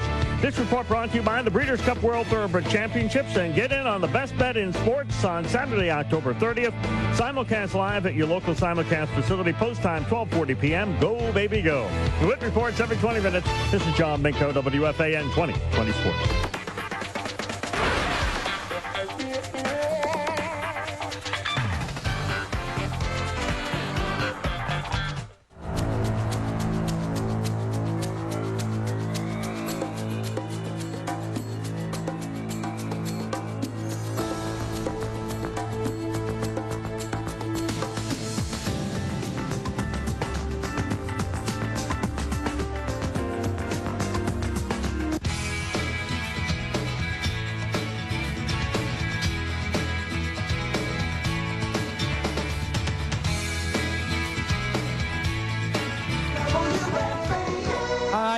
Give Dog credit as we get to the game first, and then we'll get to your calls. We promise. We promise we'll give you plenty of time, Red Sox fans and disgruntled Met fans and unhappy Yankee fans, to get in. Dog made a good call yesterday. He said, watch for a breakout from Johnny Damon. Boy, did he explode last night. Sooner or later. I tell you, though, Mike, again, we've chronicled Torrey, and we like Joe. We love Joe. You can't knock Joe. He's got 4 championships. He handled himself gracefully, as usual, last night. Joe's been great. But he had a rough series. Oh, Joe was terrible. He had a rough series. Joe was lost. He did. First off, I got one thing. Mike will take care of the other. The guy can't walk. You have Sierra sitting there. He got Pedro in a little trouble. You can't let Olerud get in a bat in that situation. Hasn't hit a ball in 5 days. The guy can't move. I know Clark's been inept. You got Sierra sitting there. Put him in. Keep the inning rolling. Now, who's going to play first? You put Cairo at first. You put Enrique Wilson at second. You worry about that in the top of the inning. The only chance you had there was with a little momentum. He's going to give Pedro a couple more because he doesn't want to embarrass him. He's going to try and let Pedro get through the inning, so he doesn't want to have to go get him. Now, eventually he would have. But if you could have rotated that batting order back to Jeter with a couple of men on base, you might have had a little fun that inning. That was a critical at-bat in the game for the Yankees. The only critical one they had was the Olerud at-bat because they needed to keep the momentum right there. Right there. Well, Posada, yeah, he didn't but that's a bad. But I mean, they needed to rotate and get a couple of men to the base paths for Jeter, and maybe Jeter get a base hit and get things going at the top of the order. But that was a critical at bat. That's a lot to ask Olerud to limp up there and face Pedro Martinez. It's 8-3 men on second, 1 out. I mean, Sierra's got to get in the. They get another run in there. They're going to put a little fear at least into the Red Sox. Absolutely, and get the tying run to the plate. Maybe that's a. I told Doug that inning. I thought they had to score at least 3 runs. Yeah, another run. And let me just take 2 things, Doug. So that's the thing that Joe did. I didn't like last night in the 7th inning. I didn't like that. I had 2 other things with Joe that I didn't understand, and we probably won't talk to him until tomorrow. Number 1, and it's a pet peeve of mine, I've mentioned it many times on the air. In these games, I have no problem with starters pitching, but you cannot put starter in reliever roles, which means I don't like him in the setup spot in the 8th inning. Once you're there, I want to go to bullpen guys who understand that. Number 2, I don't think you want to bring him in when the bases are loaded. Vasquez has been awful all year. I'm not making him any excuses for him, but I would have used a reliever at that spot for Brown only because it's very unfair to bring a starter in with the bases loaded. He does it. That's not the way his mentality works. It's not the way he works. Johnny Damon says, you know what, I'm going to jump on this pitch, boom, and good night. And, you know, he's trying to get ahead. He's had control problems to begin with. Damon's hit him well anyway, and Damon's sitting on his first pitch. I would not have brought Vasquez in there. Let him start an inning. I like starters to start innings. Even if it's 3rd, 4th inning, I don't have a problem with a starter. I would have burnt one of my relievers there to try and get out of the inning. I could have even lived with Heredia in that spot. You try him there, but Sturts is the guy. You can't bring a Gordon or Mariano in. You got to burn him. You got to get out of the inning because otherwise you're in big trouble. They needed to say they could not get burnt. I said to Julio sitting next to me, I said, I'll take 4-0 right now. It's signed for 4-0. Yeah, it was 2-0 at the time. I said I'll sign for 4-0. Base loaded, no out, sign for 4-0. Yeah, you absolutely. 1 out, rather. It's base loaded, 1 out, sign for 4-0. Yeah, it was 1 out? 1 out. One out, yeah. And I'll sign for 4-0. You just can't, in that situation, you cannot. I agree with you. And Vasquez started the 3rd inning in Fenway. He started the inning there. He didn't come in the middle of it. Right. Started the bottom of the 3rd in Game 3. I agree with Mike 100%. That's a very tough spot for Vasquez. I have one other one, which I didn't understand.